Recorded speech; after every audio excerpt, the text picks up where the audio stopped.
ನಮಸ್ಕಾರ. ಮೆಗಾ ಸುದ್ದಿ ವಿಶೇಷ ಕಾರ್ಯಕ್ರಮಕ್ಕೆ ಸ್ವಾಗತ. ನಾನು ಹೇಮಕುಮಾರ್. ಕರ್ನಾಟಕದಲ್ಲಿ ಈ ಭಿಕ್ಷಾಟನೆ ಅನ್ನೋದು ಒಂದು ಸಾರ್ವತ್ರಿಕ ಸಮಸ್ಯೆ ಆಗಿದೆ. ಇದನ್ನೇ ಈಗ ದಂಧೆಯನ್ನಾಗಿ ಮಾಡಿಕೊಂಡು ಭಿಕ್ಷಾಟನೆ ಮಾಡುವವರ ಸಂಖ್ಯೆ ಜಾಸ್ತಿ ಆಗಿದೆ.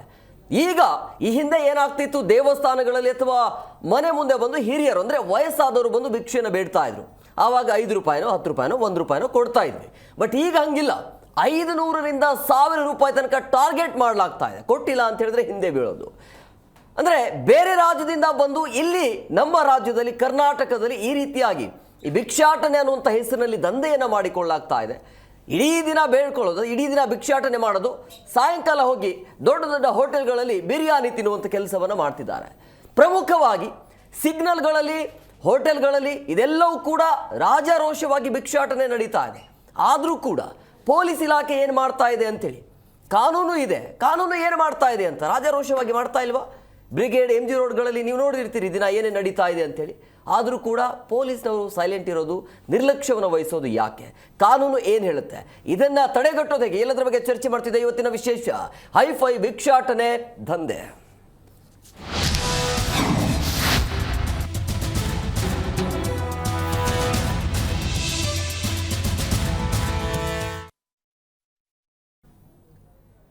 ಬೇರೆ ರಾಜ್ಯದಿಂದ ಬಂದು ಇಲ್ಲಿ ಈ ಒಂದು ಗ್ಯಾಂಗ್ ಏನಿದೆಯಲ್ಲ, ಗ್ಯಾಂಗನ್ನು ಕಟ್ಕೊಂಡು ಪ್ರತಿಷ್ಠಿತ ಏರಿಯಾಗಳಲ್ಲಿ ಭಿಕ್ಷಾಟನೆ ಬೇಡುವಂಥ ಗ್ಯಾಂಗ್ ಈಗ ಬೆಳಕಿಗೆ ಬರ್ತಾ ಇರುವಂಥದ್ದು. ಪ್ರಮುಖವಾಗಿ ಇವರಿಗೆ ಮಕ್ಕಳು ಎಲ್ಲಿಂದ ಸಿಗ್ತಾರೆ ಅಂತೇಳಿ, ಅವ್ರ ಮಕ್ಕಳಂತೂ ಇರೋದೇ ಇಲ್ಲ. ಬಟ್ ಚಿಕ್ಕ ಚಿಕ್ಕ ಮಕ್ಕಳನ್ನು ಇಟ್ಕೊಂಡು ಈ ರೀತಿಯಾಗಿ ಕೆಲಸ ಮಾಡ್ತಾ ಇರುವಂಥ ಗ್ಯಾಂಗ್ ಇದು. ಬೆಂಗಳೂರಿಗೆ ಹೈಫೈ ಭಿಕ್ಷಾಟನೆ ಗ್ಯಾಂಗ್ ಕಾಲಿಟ್ಟಿದೆ. ರಾಜಸ್ಥಾನಿಯ ಹೈಫೈ ಭಿಕ್ಷಾಟನೆ ಗ್ಯಾಂಗಿಂದ ದಂಧೆ ನಡೀತಾ ಇದೆ. ಒಂಥರ ದಂಧೆ ಬಿಸ್ನೆಸ್ ಅಂತಲೂ ಕೂಡ ಹೇಳ್ಬೋದು. ಬ್ರಿಗೇಡ್ ರೋಡ್, MG ರೋಡಲ್ಲಿ ಭಿಕ್ಷಾಟನೆ ನಡೀತಾ ಇದೆ. ಶ್ರೀಮಂತ ಯುವಕ ಯುವತಿಯರ ಇವರ ಟಾರ್ಗೆಟ್ ಆಗ್ತಿದ್ದಾರೆ. ಇಲ್ಲ ಸಲ್ಲದನ್ನು ಹೇಳಿ 500ನಿಂದ ಹಿಡಿದು 1000 ರೂಪಾಯಿ ತನಕ ವಸೂಲಿಯನ್ನು ಮಾಡ್ತಿದ್ದಾರೆ. ಕೇಳಿದಷ್ಟು ಹಣ ಕೊಟ್ಟಿಲ್ಲ ಅಂತ ಹೇಳಿದ್ರೆ ಬೆನ್ನಿಗೆ ಬಿದ್ದು ಕಾಟವನ್ನು ಕೊಡ್ತಾರೆ, ಕೊಡಿ ಕೊಡಿ ಕೊಡಿ ಅಂತೇಳಿ. ಸೊ ಒಂದೊಂದು ಜಾಗದಲ್ಲಿ 2ರಿಂದ 3 ಗುಂಪನ್ನು ಕಟ್ಕೊಂಡು ಭಿಕ್ಷಾಟನೆ ಮಾಡ್ತಾ ಇರುವಂಥ ಗ್ಯಾಂಗ್ ಇದು. ಒಂದು ಮಹಿಳೆ, ಇನ್ನಿಬ್ಬರು ಮಕ್ಕಳಂತೆ ಈ ರೀತಿಯ ಗುಂಪು ಇದೆ. ಅಂದರೆ 2 ಮಕ್ಕಳಂತೆ ಒಬ್ಬ ಮಹಿಳೆ. ರಾಜಸ್ಥಾನಿ ನಿರಾಶ್ರಿತರು ಮನೆ ಮಠ ಇಲ್ಲ ಅಂಥೇಳಿ ಈ ರೀತಿಯಾಗಿ ವಸೂಲಿಯನ್ನು ಮಾಡ್ತಾ ಇರುವಂಥ ಗ್ಯಾಂಗ್ ಇದು. ನೋಡಿ, ಕೈಯಲ್ಲೊಂದು ಈ ಜೆರಾಕ್ಸ್ ಪೇಪರನ್ನು ಹಿಡಿದುಕೊಂಡು ಭಿಕ್ಷಾಟನೆ ಮಾಡ್ತಾ ಇರೋದನ್ನು ಕೂಡ ನೀವು ನೋಡ್ತಾ ಇದ್ರಿ. ಬಟ್ ಅಲ್ಲಿ ಆ ಪೇಪರಲ್ಲಿ ನೀಟಾಗಿ ಬರೆದಿರ್ತಾರೆ. ಬಟ್ ಬರೆದು ಕೊಡೋರು ಯಾರು ಅನ್ನುವಂಥ ಪ್ರಶ್ನೆಗೆ, ಯಾರು ಬರೆದು ಕೊಡ್ತಾರೆ? ಬೆಳಗ್ಗೆ ಭಿಕ್ಷಾಟನೆ, ಮಧ್ಯಾಹ್ನ ಆದರೆ ನಾನ್ ವೆಜ್ ಊಟ. ಡಾಮಿನೋಸ್ ಆಗಿರ್ಬೋದು, ಬಿರಿಯಾನಿ ಹೋಟೆಲ್ಗೆ ಹೋಗಿ ಇವರು ಊಟವನ್ನು ಮಾಡ್ತಾರಂತೆ. ಭಿಕ್ಷಾಟನೆ ನಿರ್ಮೂಲನೆ ಮಾಡೋದು ಹೇಗೆ ಅನ್ನುವಂಥ ಈಗಿರುವಂಥ ಪ್ರಶ್ನೆ ಇದು. ರಾಜಾರೋಷವಾಗಿ ಸಿಗ್ನಲ್ಗಳಲ್ಲಿ ಮಾಡ್ತಾ ಇರುವಂಥ ಭಿಕ್ಷಾಟನೆಯನ್ನು ಕೂಡ ನೀವು ಗಮನಿಸ್ತಾ ಇದ್ರಿ. ಭಿಕ್ಷಾಟನೆ ಅಲ್ಲ ಇದು, ವಸೂಲಿ ಇದು. ಆದರೂ ಕೂಡ ಸಿಗ್ನಲಲ್ಲಿ ಪೊಲೀಸ್ನವರು ಇರ್ತಾರೆ. ಬಟ್ ನಿರ್ಲಕ್ಷ್ಯ ಯಾಕೆ ಅನ್ನುವಂಥ ಪ್ರಶ್ನೆ ಈಗ. 500ನಿಂದ 1000 ರೂಪಾಯಿ ತನಕ ಕೊಡಬೇಕು. ಜೊತೆಗೆ ಪ್ರತಿಷ್ಠಿತ ಏರಿಯಾಗಳನ್ನು ಟಾರ್ಗೆಟ್, ಬ್ರಿಗೇಡ್, MG ರೋಡ್ ಇಂಥ ಏರಿಯಾಗಳನ್ನು ಟಾರ್ಗೆಟ್ ಮಾಡ್ತಿದ್ದಾರೆ. ಸುಮ್ಮನೆ ಆಳೋದು, ಬೇರೆ ರಾಜ್ಯದಿಂದ ಬಂದಿದ್ದೀವಿ ಅಂಥೇಳಿ. ಬಟ್ ಬೇರೆ ರಾಜ್ಯದವರ ಹಾವಳಿ ಜಾಸ್ತಿ ಆಗ್ತಾ ಇದೆಯಲ್ಲ ಕರ್ನಾಟಕದಲ್ಲಿ. ಹಾಗಾದರೆ ಇವರಿಗೆ ಸ್ಥಳೀಯರ ಸಾಥ್ ಇರುತ್ತಾ? ಹೇಗೆ ಸಾಧ್ಯ ಇದು? ನಾನು ಇನ್ನೊಂದು ಏರಿಯಾಕ್ಕೆ ಹೋಗಿ ಭಿಕ್ಷೆ ಬೇಡಕ್ಕಾಗತ್ತಾ ಅಥವಾ ಏನಾದರೂ ಸಹಾಯ ಕೇಳೋಕ್ಕಾಗತ್ತಾ? ನನಗೆ ಸಾಧ್ಯನೇ ಇಲ್ಲ. ಬಟ್ ಇವರಿಗೆ ಬರೋದು ಧೈರ್ಯ ಎಲ್ಲಿಂದ?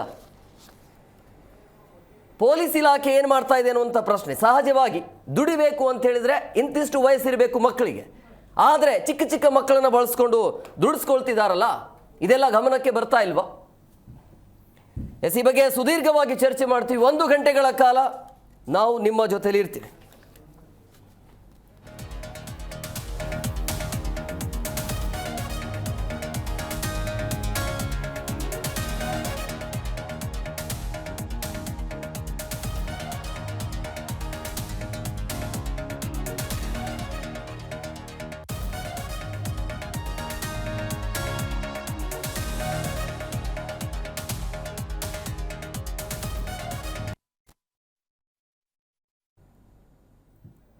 ಈ ಬಗ್ಗೆ ಮಾತನಾಡೋದಕ್ಕೆ ಅತಿಥಿಯವರು ಜಾಯ್ನ್ ಆಗಿದ್ದಾರೆ. ನಾನು ಅವ್ರನ್ನ ಕಾರ್ಯಕ್ರಮಕ್ಕೆ ವೆಲ್ಕಮ್ ಮಾಡ್ತೀನಿ.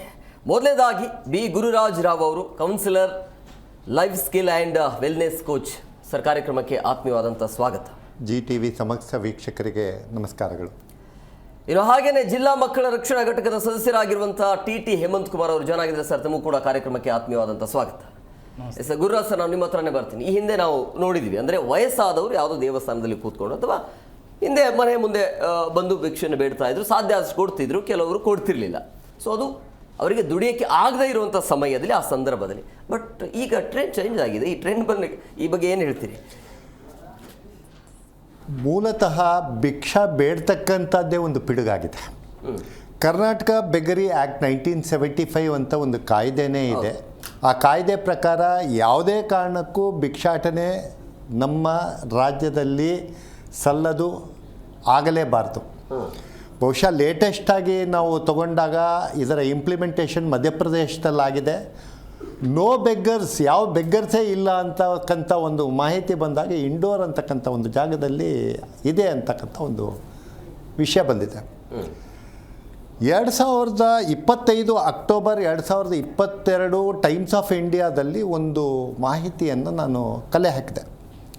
ಅದರಲ್ಲಿ 5 ವರ್ಷ ಕರ್ನಾಟಕ ರಾಜ್ಯದಲ್ಲಿ ಗೌರ್ನಮೆಂಟು ಏನು ಈ ಭಿಕ್ಷಾಟನ ಅನಾಲಿಸಿಸ್ ಮಾಡಿದಾಗ 4966 ಭಿಕ್ಷಕರು ಸ್ಕಿಲ್ಡ್ ರೀತಿಯಲ್ಲಿ ಇರ್ತಕ್ಕಂಥವ್ರು. ಅದರಲ್ಲಿ 715 ಜನ ಹೆಣ್ಣುಮಕ್ಕಳು. ಅವರಿಗೆ ಹೇಗೋ ಕಲೆ ಹಾಕಿ ವೊಕೇಶ್ನಲ್ ಟ್ರೈನಿಂಗ್ ಕೊಟ್ಟು ಅಗ್ರಿಕಲ್ಚರಲ್ಲಿ, ಹಾರ್ಟಿಕಲ್ಚರಲ್ಲಿ, ರೆಡಿಮೇಡ್ ಗಾರ್ಮೆಂಟ್ಸಲ್ಲಿ, ವೀವಿಂಗಲ್ಲಿ, ಇದು 2017ರಿಂದ 2022 ಮಾಹಿತಿ ನಾನು ಕೊಡ್ತಾ ಇರೋದು. ನಾನು ಯಾಕೆ ನಾನು ಶುರುವಿನಲ್ಲಿ ಇದನ್ನು ಹೇಳ್ತಾ ಇದ್ದೀನಿ ಅಂತಂದರೆ, ನಮ್ಮಲ್ಲಿ ಡೈರೆಕ್ಟ್ರೇಟ್ ಆಫ್ ಚೈಲ್ಡ್ ಪ್ರೊಟೆಕ್ಷನ್ನು ಎಲ್ಲ ಇದ್ದರೂ ಕೂಡ ಇದು ಅದರಲ್ಲೂ ಅನೇಕ ವಿಧವಾಗಿದೆ. ಮಕ್ಕಳದೇ ಒಂದು ಗುಂಪಾಯಿತು ಅಂದರೆ, ಹೆಣ್ಮಕ್ಕಳು ಪ್ರೆಗ್ನೆಂಟ್ ಆಗಿರೋದು ಒಂದು ಗುಂಪಿದೆ. ಇನ್ನೊಂದು ಗುಂಪು ಮಗುನ ಎತ್ಕೊಂಡು ಆಯಾಯ ಜಾಗದಲ್ಲಿ ನಿಂತ್ಕೊಂಡಿರುವಂತಹ ಒಂದು ಗುಂಪಿದೆ. ಅಂದರೆ ಭಿಕ್ಷಾಟನೆ ಅಲ್ಲ ಇದು, ಈ ಗುಂಪುಗಳಾಗೋಗಿದೆ. ದಂಧೆ ಇದು, ಇದು ಬಿಸ್ನೆಸ್ ಇದು. ಇನ್ಫ್ಯಾಕ್ಟ್ ನಾನು ಯಲಹಂಕದಿಂದ ಜಾಲಹಳ್ಳಿಗೆ ವಿತ್ ಫ್ಯಾಮಿಲಿ ಹೋಗ್ತಾ ಇದ್ದೆ. ಅಲ್ಲಿ ಗಂಗಮ್ಮ ಸರ್ಕಲ್ ಅಂತ ಬರುತ್ತೆ. ಒಂದು ಭಿಕ್ಷಕಿ ಮಗುನ ಎತ್ಕೊಂಡು ಬರ್ತಾಯಿದ್ಲು. ನನಗೆ ಕೇಳಿದ್ಲು, ಏನಾದರೂ ಸ್ವಲ್ಪ ಸಹಾಯ ಮಾಡ್ತೀರಾ ಅಂತ. ನಾನು ಕೇಳಿದೆ, ಈ ಹಸುವು ಆಗ್ತಾ ಇದೆಯೇನಮ್ಮ ಅಂತ. ತುಂಬ ಆಗ್ತಾಯಿದೆ ಸರ್. ನನ್ನ ಹೆಂಡ್ತಿನೂ ಇದ್ಲು. ನಾನು ಗಾಡಿನ ಸೈಡಿಗೆ ಹಾಕಿ ಬಂದು ಆಕೆನ ತಡಿಯಮ್ಮ ಒಂದು ನಿಮಿಷ ಅಂತ ಹೇಳಿದೆ. ಅಲ್ಲಿ ಎದುರಿಗೇನೆ ಅಯ್ಯಂಗಾರ್ ಬೇಕ್ರಿ ಒಂದಿದೆ. ಕರ್ಕೊಂಡೋದೆ. ಒಂದು ಬನ್ನು ಪ್ಲಸ್ ಒಂದು ಮಗುಗೆ ಹಾಲಿನ ಪ್ಯಾಕೆಟು ತೊಗೊಂಡೆ, ಕೊಟ್ಟೆ. ನಾನು ಅಬ್ಸರ್ವ್ ಮಾಡ್ತಾಯಿದ್ದೆ. ಸ್ವಲ್ಪ 2 ಹೆಜ್ಜೆ ಮುಂದಿಟ್ಟು ವಾಪಸ್ ನೋಡಿದ್ರೆ ಆ ಕಡೆ ರೋಡ್ನಿಂದ ಇನ್ನೊಂದಿಬ್ಬರನ್ನ ಕರೆಸಿದ್ಲು. ಈ ಬನ್ನು ಮತ್ತು ಹಾಲಿನ ಪ್ಯಾಕೆಟನ್ನು ಅವ್ರಿಗೆ ಕೊಟ್ಟಳು. ಅವರೇನು 10-20 ಇವರಿಗೆ ಕೊಟ್ಟಾಗ ಆಯಿತು. ನಾನು ವಾಪಸ್ ಬಂದೆ. ಏನಕ್ಕೆ, ನಿನಗೆ ಹಸುವೆ ಅಂದಿ ತಾನೆ, ಹಸುವು ಅಂದಾಗ ನಿನಗೆ ಏನು ಬೇಕು ನಾನು ಕೊಡಿಸ್ದೆ, ಅದ್ಯಾಕೆ ಇನ್ನೊಬ್ರಿಗೆ ಕೊಟ್ಟೆ ಅಂತ ಕೇಳಿದೆ. ಓಕೆ. ಆಕೆ ಎಷ್ಟು ಮೊದಲಿನ ಮಾತಿಗೂ ಇವಾಗಿನ ಮಾತಿನ ಶೈಲಿಗೆ ಬದಲಾವಣೆ ಆಗೋಯ್ತು. ಸರ್, ಅವರೆಲ್ಲ ನಮ್ಮವರೇ ಸರ್, ನಾವೆಲ್ಲ ಒಟ್ಟಿಗೆ ಕೂತ್ಕೊಂಡೆ ಊಟ ಮಾಡೋದು, ಅವ್ರಿಗೂ ಹಸುವಾಗುತ್ತೆ ಅನ್ನುವಂಥ ಮಾತಿನ ವೈಖರಿನೇ ಬದಲಾಗೋಯ್ತು. ಅಂದರೆ ಇದು ಒಬ್ಬರಲ್ಲ, ಅವ್ರದ್ದೇ ಒಂದು ಟೀಮ್ ಇದೆ, ಅವ್ರದ್ದೇ ಆದ ಒಂದು ಜನರಿದ್ದಾರೆ. ಇದೆಲ್ಲದಕ್ಕೂ ಒಂದು ಕಾರಣ, no money has to be given. ನನ್ನ ಕೇಳಿದರೆ ನಯಾ ಪೈಸಾ ದುಡ್ಡನ್ನು ಕೊಡಬಾರ್ದು, ಅದರ ಬದಲಿಗೆ ಏನೇ ಆದರೂ ಕೂಡ ಅವರಿಗೆ ಊಟ ಬೇಕಾ ಊಟ ಕೊಡಿಸ್ಬೋದಾಗಲಿ, ಯಾವುದೇ ಕಾರಣಕ್ಕೂ ದುಡ್ಡನ್ನು ಯಾವ ಭಿಕ್ಷಕರಿಗೂ ಕೊಡಬಾರ್ದು ಅಂತ ಅವತ್ತು ನನಗೆ ಮನವರಿಕೆ ಆಯಿತು. ಆ ಥರದ್ದು 100 ಘಟನೆಗಳನ್ನು ನಾನು ನೋಡಿದ್ದೀನಿ. ನಿಮ್ಮ ಚರ್ಚೆಯಲ್ಲಿ ಒಂದೊಂದು ವಿಷಯಗಳನ್ನು ವಿಶ್ಲೇಷಣೆ ಮಾಡ್ತೀನಿ. ಎಸ್ ಹೇಮಂತ್ ಸರ್, ಈಗ ಪ್ರಮುಖ ನಿಮ್ಗೇನು ಅನ್ಸದೆ ಈ ಹೈಫೈ ಭಿಕ್ಷಾಟನೆ ದಂಧೆಯ ಬಗ್ಗೆ ನಿಮ್ಮ ಅಭಿಪ್ರಾಯ? ಸರ್, ನೀವು ರಾಜಸ್ಥಾನ್ ಕಮ್ಯುನಿಟಿ ಅಂದರೆ ಈ ಕಮ್ಯುನಿಟಿ ಒಟ್ಟಿಗೆ ನಾನು ಕಳೆದ 16 ವರ್ಷದಿಂದ ಕೆಲಸ ಮಾಡ್ತೀನಿ ಇದೇ ಕಮ್ಯುನಿಟಿಯಿಂದ. ಇವರು ಬೆಂಗಳೂರಿಗೆ ಬಂದಾಗ ಬೆಂಗಳೂರು ಔಟ್ಸ್ಕರ್ಟ್ಸಲ್ಲಿ ಉಳ್ಕೊಂಡ್ರು, ಒಂದು ಟೆಂಟ್ ಹಾಕ್ಕೊಂಡು ಉಳ್ಕೊಂಡ್ರು. ಆವಾಗ ಇವರು ಶುರು ಮಾಡಿದ್ರು ದಂಧೆನ. ನಾವು ಕರ್ನಾಡಿನ ಜನರು ಧಾರಾಳವಾಗಿ ದಯೆ ಧರ್ಮದ ಮೂಲ ಅಂತ ನಾವು ಹೇಳ್ತೀವಿ, ದಾನ ಮಾಡ್ತೀವಿ, ಮಾಡಿದ್ರು. ಅವರಿಗೆ 500ರಿಂದ 1000 ರೂಪಾಯಿ ಅವಾಗ ಕಲೆಕ್ಷನ್ ಮಾಡೋರು, 500ರಿಂದ 1000.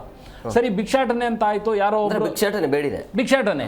ಆಮೇಲೆ ಆ ಸಂದರ್ಭದಲ್ಲಿ ಏನು ಮಾಡಿದ್ರು, ಯಾರೋ ಒಬ್ಬರು ಪಬ್ಲಿಕ್ ಲಿಟಿಗೇಷನ್, ಸಾರ್ವಜನಿಕ ಹಿತಾಸಕ್ತಿ ಅರ್ಜಿ ಸಲ್ಲಿಸಿದ್ರು, ಭಿಕ್ಷಾಟನೆ ಜಾಸ್ತಿ ಆಗಿದೆ, ಇದು ಮಾಡಬೇಕು ಅಂತ. ಆ ಸಂದರ್ಭದಲ್ಲಿ ಜಂಟಿಯಾಗಿ ಮಹಿಳಾ ಮತ್ತು ಮಕ್ಕಳ ಕಲ್ಯಾಣ ಇಲಾಖೆ, ಪೊಲೀಸು ಇವರು ಸೇರಿ ರೆಸ್ಕ್ಯೂ ಮಾಡಿದ್ರು.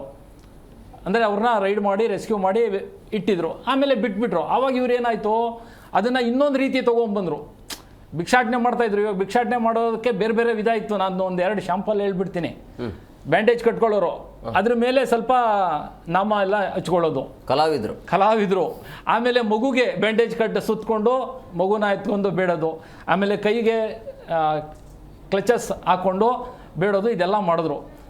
ಅದೆಲ್ಲ ಮಾಡ್ಕೊಂಡು ಬಂದರು. ಇವಾಗ ಯಾವಾಗ ನಮ್ಮ ಇಲಾಖೆಯವರು, ಪೊಲೀಸ್ನವರು ಸ್ವಲ್ಪ ಅವ್ರನ್ನ ರೈಡ್ ಮಾಡೋಕ್ಕೆ ಶುರು ಮಾಡಿದ್ರು, ಅದ್ರ ಜೊತೆಗೆ ಏನು ಮಾಡ್ತಾರೆ, ಇವಾಗ ಒಂದು ವ್ಯಾಪಾರ ಮಾಡೋದಕ್ಕೆ ಅಂತ ಒಂದು ಥಿಂಗ್ಸನ್ನು ಶುರು ಮಾಡ್ಕೊಳ್ತಾರೆ. ಒಂದು ಹೂವು, ಇಲ್ಲ ಬೇರೆ ಒಂದು ಅಂಬ್ರೆಲಾ, ಬೇರೆ ಪದಾರ್ಥ ಇಟ್ಕೊಂಡು ಅದನ್ನು ಕೇಳೋದು. ಆದರೆ ಅದು ವ್ಯಾಪಾರ, ಅವರಿಗೆ ಅದರಲ್ಲಿ ಲಾಭ ಇಲ್ಲ. ಅದನ್ನಿಟ್ಕೊಂಡು ಇವರು ಭಿಕ್ಷೆ ಬೇಡ್ತಾರೆ. ಆವಾಗ ಜನಕ್ಕೆ ಇವರು ಪೊಲೀಸ್ನವ್ರು ಯಾರಾದರೂ ಬಂದರೆ ಇವ್ರು ವ್ಯಾಪಾರ ಮಾಡ್ತಾರೆ ಅಂತ ಆಗಬೇಕು. ಅವ್ರು ಮಾಮೂಲಿ ಅವರು ಅದನ್ನು ಭಿಕ್ಷಾಟನೆನ ಮಾಡ್ತಾರೆ. ಇದು ಒಂದು ರೀತಿ ದಂಧೆ ಆಗಿದೆ. ಅಂದರೆ ಅವರು ಕೊಡೋವರೆಗೂ ಬಿಡಲ್ಲ, ಹಿಂದೆ ಹೋಗ್ಬಿಡ್ತಾರೆ, ಫೋರ್ಸ್ ಮಾಡ್ತಾರೆ. ಆ ಮೈ ಮುಟ್ಟೋದು, ಬಟ್ಟೆ ಹಿಡಿದು ಎಳೆಯೋದು, ಕುಡಿ ಅನ್ನೋದು. ಆವಾಗ ಅವರು ಬೇರೆ ದಾರಿ ಇಲ್ದಲೆ ಅವ್ರು ಹಿಂದೆನೇ ಹೋದಾಗ ಕೊಡಬೇಕಾದಂಥ ಪರಿಸ್ಥಿತಿ ಬರ್ತದೆ. ಈ ರೀತಿಯ ಒಂದು ದಂಧೆ ನಡೀತಾ ಇದೆ. ವಿಶೇಷವಾಗಿ ಇವರು ರಾಜಸ್ಥಾನದ ಕೋಟಾ ಸುತ್ತಮುತ್ತನ ಜಿಲ್ಲೆಗಳಿಂದ ಬಂದಿದ್ದಾರೆ. ಈ ಹೊರೆವಲಯ, KR ಪುರಮ್, ಮಾದೇವಪುರ ಅಲ್ಲಿ ಟೆಂಟ್ ಹಾಕ್ಕೊಂಡು ಇವರು ವಾಸ ಆಗಿದ್ದಾರೆ. ಇದು ರಾಜಸ್ಥಾನದ ಕಮ್ಯುನಿಟಿ. ಬಟ್ ಬೇರೆ ರಾಜಸ್ಥಾನ ಒಂದೇ ಅಲ್ಲ, ನಮ್ಮ ಆಂಧ್ರದಿಂದಲೂ ಬಂದಿದ್ದಾರೆ. ಈ ಬಿಲ್ ಕ್ಲಿಂಟನ್ ಅವರು ಆಂಧ್ರಕ್ಕೆ, ಹೈದರಾಬಾದ್ಗೆ ವಿಸಿಟ್ ಮಾಡಿದ್ರು ಒಂದು 20 ವರ್ಷದ ಹಿಂದೆ. ಆ ಸಂದರ್ಭದಲ್ಲಿ ಅಲ್ಲಿದ್ದ ಭಿಕ್ಷುಕರನ್ನೆಲ್ಲ ಓಡಿಸಿದ್ರು. ಅವಾಗ ನೋಡಿ ಹೇಗೆ ಭಿಕ್ಷಾಟನೆ ನಿರ್ಮೂಲನೆ ಮಾಡೋದು ಅಂದರೆ ಓಡಿಸೋದಲ್ಲ, ಅವರಿಗೆ ಪುನರ್ವಸತಿ ವ್ಯವಸ್ಥೆ ಕಲ್ಪಿಸಬೇಕು. ಅದು ಮಾಡಲಿಲ್ಲ. ಅವ್ರು ಬಂದರು, ಆ ತತ್ಕ್ಷಣಕ್ಕೆ ಅಲ್ಲಿದ್ದ ಭಿಕ್ಷಾಟನೆಲ್ಲ ಓಡಿಸಿದ್ರು. ಅವ್ರು ಬಂದು ಬೆಂಗಳೂರು ಈಸ್ಟ್ ಪೂರ್ವ ಭಾಗದಲ್ಲಿ ಶುರು ಮಾಡಿದ್ರು. ಮೈ ಬಗ್ಸಿ ಕೆಲಸ ಮಾಡೋಕ್ಕೇನು ಅವರಿಗೆ? ಅದೇ ಅದು ಮಾಡಬೇಕು. ಅವರಿಗೆ ಅದು ಇಲ್ಲ. ಅವರು ಕೆಲವರು ವೃತ್ತಿಪರ ಭಿಕ್ಷಾಟನೆರಿದ್ದಾರೆ. ವೃತ್ತಿಪರ ಅಂದರೆ ಅವರ ಜೀವನನೇ ಭಿಕ್ಷಾಟನೆ. ಬೇರೆಯವರಿಗೆ ಕೆಲಸ ಮಾಡೋದಕ್ಕೆ ಮೈ ಬಗ್ಗದೇ ಇಲ್ಲ. ನಮ್ಮದು ಇದು ಅದೇನು ವಂಶಪಾರಂಪರ್ಯ ವೃತ್ತಿ ಅಂತ ಹೇಳ್ತಾರೆ.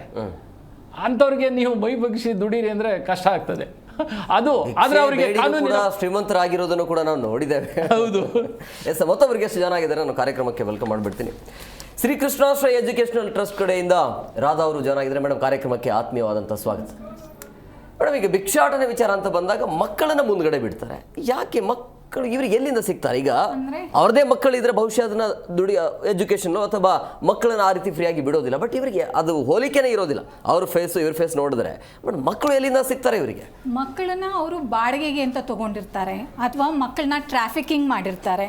ಹೌದು, ಸುಮಾರು. ಯಾಕಂದ್ರೆ 13 ವರ್ಷ ನಾನು ಮಕ್ಕಳ ಸಹಾಯವಾಣಿಯಲ್ಲಿ ಕೆಲಸ ಮಾಡಿದ್ದೀನಿ. ರೆಸ್ಕ್ಯೂ ಟೀಮಲ್ಲಿ ನಾನು ಇದ್ದಂಥದ್ದು. ನನ್ನ ಮುಂದೆನೆ ನಾನು ಸುಮಾರು ಮಕ್ಕಳನ್ನ ರಕ್ಷಣೆ ಮಾಡಿದ್ದೀನಿ ಆ ಥರ. ಆಮೇಲೆ ರಕ್ಷಣೆ ಮಾಡಿದ ನಂತರ ನಮಗೆ ಗೊತ್ತಾಗ್ತಾ ಇತ್ತು ಆ ಮಕ್ಕಳಿಗೆ ಸ್ಲೀಪಿಂಗ್ ಟ್ಯಾಬ್ಲೆಟ್ಸ್ ಹಾಕ್ತಾಯಿದ್ರು ಮತ್ತು ತುಂಬ ಗಂಟೆಗಟ್ಟಲೆ ಅವರು ನಿದ್ದೆ ಮಾಡ್ತಿದ್ರು ಅನ್ನುವಂಥದ್ದು. ಮತ್ತು ಆ ನಂತರದಲ್ಲಿ ನಾವು ಅವರ ಹೋಮ್ ಎನ್ಕ್ವೈರಿ ಮಾಡಿದಾಗ ಅಥವಾ ಅವರು ಎಲ್ಲಿ ವಾಸ ಮಾಡ್ತಿರ್ತಾರೆ ಆ ಜಾಗಕ್ಕೆ ಹೋಗಿ ನೋಡಿದಾಗ ಆ ಮಗು ಅವ್ರದ್ದು ಅಲ್ವೇ ಅಲ್ಲ, ಎಲ್ಲೋ ಬಾಡಿಗೆಗೆ ತೊಗೊಂಬಂದು 2 ಗಂಟೆಗಳ ಕಾಲನೋ ಅಥವಾ ಮಧ್ಯಾಹ್ನದ ಕಾಲನೋ ಆ ಥರ ಯೂಸ್ ಮಾಡ್ಕೊತಾ ಇದ್ದಿದ್ದು. ಇನ್ನೊಂದು 2 ಪ್ರಕರಣಗಳನ್ನು ನಾನು ಹೇಳಬೇಕಾಗಿತ್ತು. ಒಂದು, ಮಗುನ ನೋಡ್ಕೊಳ್ಳೋಕ್ಕೆ ಅಂತ ತಾಯಿ ಒಂದು ಮನೆಗೆ ಕೆಲಸಕ್ಕೆ ಅಂತ ಸೇರಿಕೊಂಡು ಅವರು ಕೆಲಸಕ್ಕೆ ಹೋದ ನಂತರ ದಂಪತಿಗಳಿಬ್ಬರು ಕೆಲಸಕ್ಕೆ ಹೋದಂಥ ಪೇರೆಂಟ್ಸ್ ಕೆಲಸಕ್ಕೆ ಹೋದಾಗ ಆ ಟೈಮಲ್ಲಿ ಯಾವಾಗ ಬರ್ತಾರೆ ವಾಪಸ್ ಅಂತ ನೋಡಿಕೊಂಡು ಆ ಸಮಯದಲ್ಲೂ ಮಗುನ ಕರ್ಕೊಂಡು ಬಂದು ಅವರು ಭಿಕ್ಷಾಟನೆಗೆ ತೊಡಗಿಸಿರುವಂಥದ್ದು ಪ್ರಕರಣಗಳು ನಾವು ನೋಡಿದ್ದೀವಿ. ಆ ಪ್ರಕರಣಗಳನ್ನೆಲ್ಲ ನಾವು ಮಕ್ಕಳ ಕಲ್ಯಾಣ ಸಮಿತಿ ಮುಂದೆ ಹಾಜರುಪಡಿಸಿದ್ದೀವಿ. ಈ ಥರದ ಪ್ರಕರಣಗಳು ಇದೆ ಸರ್. ಅಂದರೆ ಮೇಯ್ನಾಗಿ ಮಕ್ಕಳನ್ನೇ ಯಾಕೆ ಟಾರ್ಗೆಟ್ ಮಾಡ್ತಾರೆ ಅಂದರೆ ಯಾರಾದರೂ ಅಯ್ಯೋ ಪಾಪ ಕರುಣೆ ಅಂತ ನೋಡಿಕೊಂಡು ಮಕ್ಕಳಿಗೆ ಮುಂದೆ ಇಟ್ಕೊಂಡ್ರೆ ಅಯ್ಯೋ ಮಗು ಈ ಪರಿಸ್ಥಿತಿಯಲ್ಲಿ ಇದೆಯಲ್ಲ ಅಂತ ಸಾರ್ ಹೇಳಿದ್ರು. ಬ್ಯಾಂಡೇಜ್ ಹಾಕಿರ್ತಾರೆ, ಮಗುಗಲ್ಲೊಂಚೂರು ಬಾಳೆಹಣ್ಣಿನ ಮೇಲೆ ಕುಂಕುಮ ಚೆಲ್ಲಿದಾಗ ಅದು ಅಂಟಂಟಿರುತ್ತೆ. ಆವಾಗ ನಮಗೆ ಗೊತ್ತಾಗತ್ತೆ ರಕ್ತದ ಕಲೆ ಇದ್ದಾಗ ಅದು ಅಂಟಂಟಿರುತ್ತೆ, ಜಿಡ್ಡಿರುತ್ತೆ. ಸೊ ಹೌದು ಪಾಪ ಅಂತ ಹೇಳಿ ಕೊಡುವಂಥದ್ದು ಇರುತ್ತೆ. ಸರಿ, ಈಗ ಪ್ರಮುಖವಾಗಿ ಏನು ಇದರಲ್ಲಿ ಶಿಕ್ಷಣ ಪಡೆದಿರ್ತಾರ ಹೇಗೆ ಅಂತೇಳಿ? ಯಾಕಂದರೆ ಹೇಗೆ ಭಿಕ್ಷೆ ಬಿಡಬೇಕು ಕೊಟ್ಟಿಲ್ಲ ಅನ್ನೋದ್ರು ಆಗಲ್ಲ. ಅವರು ಹಿಂದೆ ಬಂದಾಗ ಅದು ಕೊಡಲೇಬೇಕು ಅನಿಸ್ಬಿಡುತ್ತೆ. ಅಂದರೆ ಈಗ ಟ್ರೈನಿಂಗ್ ಇರುತ್ತಾ ಹೇಗೆ ಅಂತ ಅವ್ರಿಗೆ?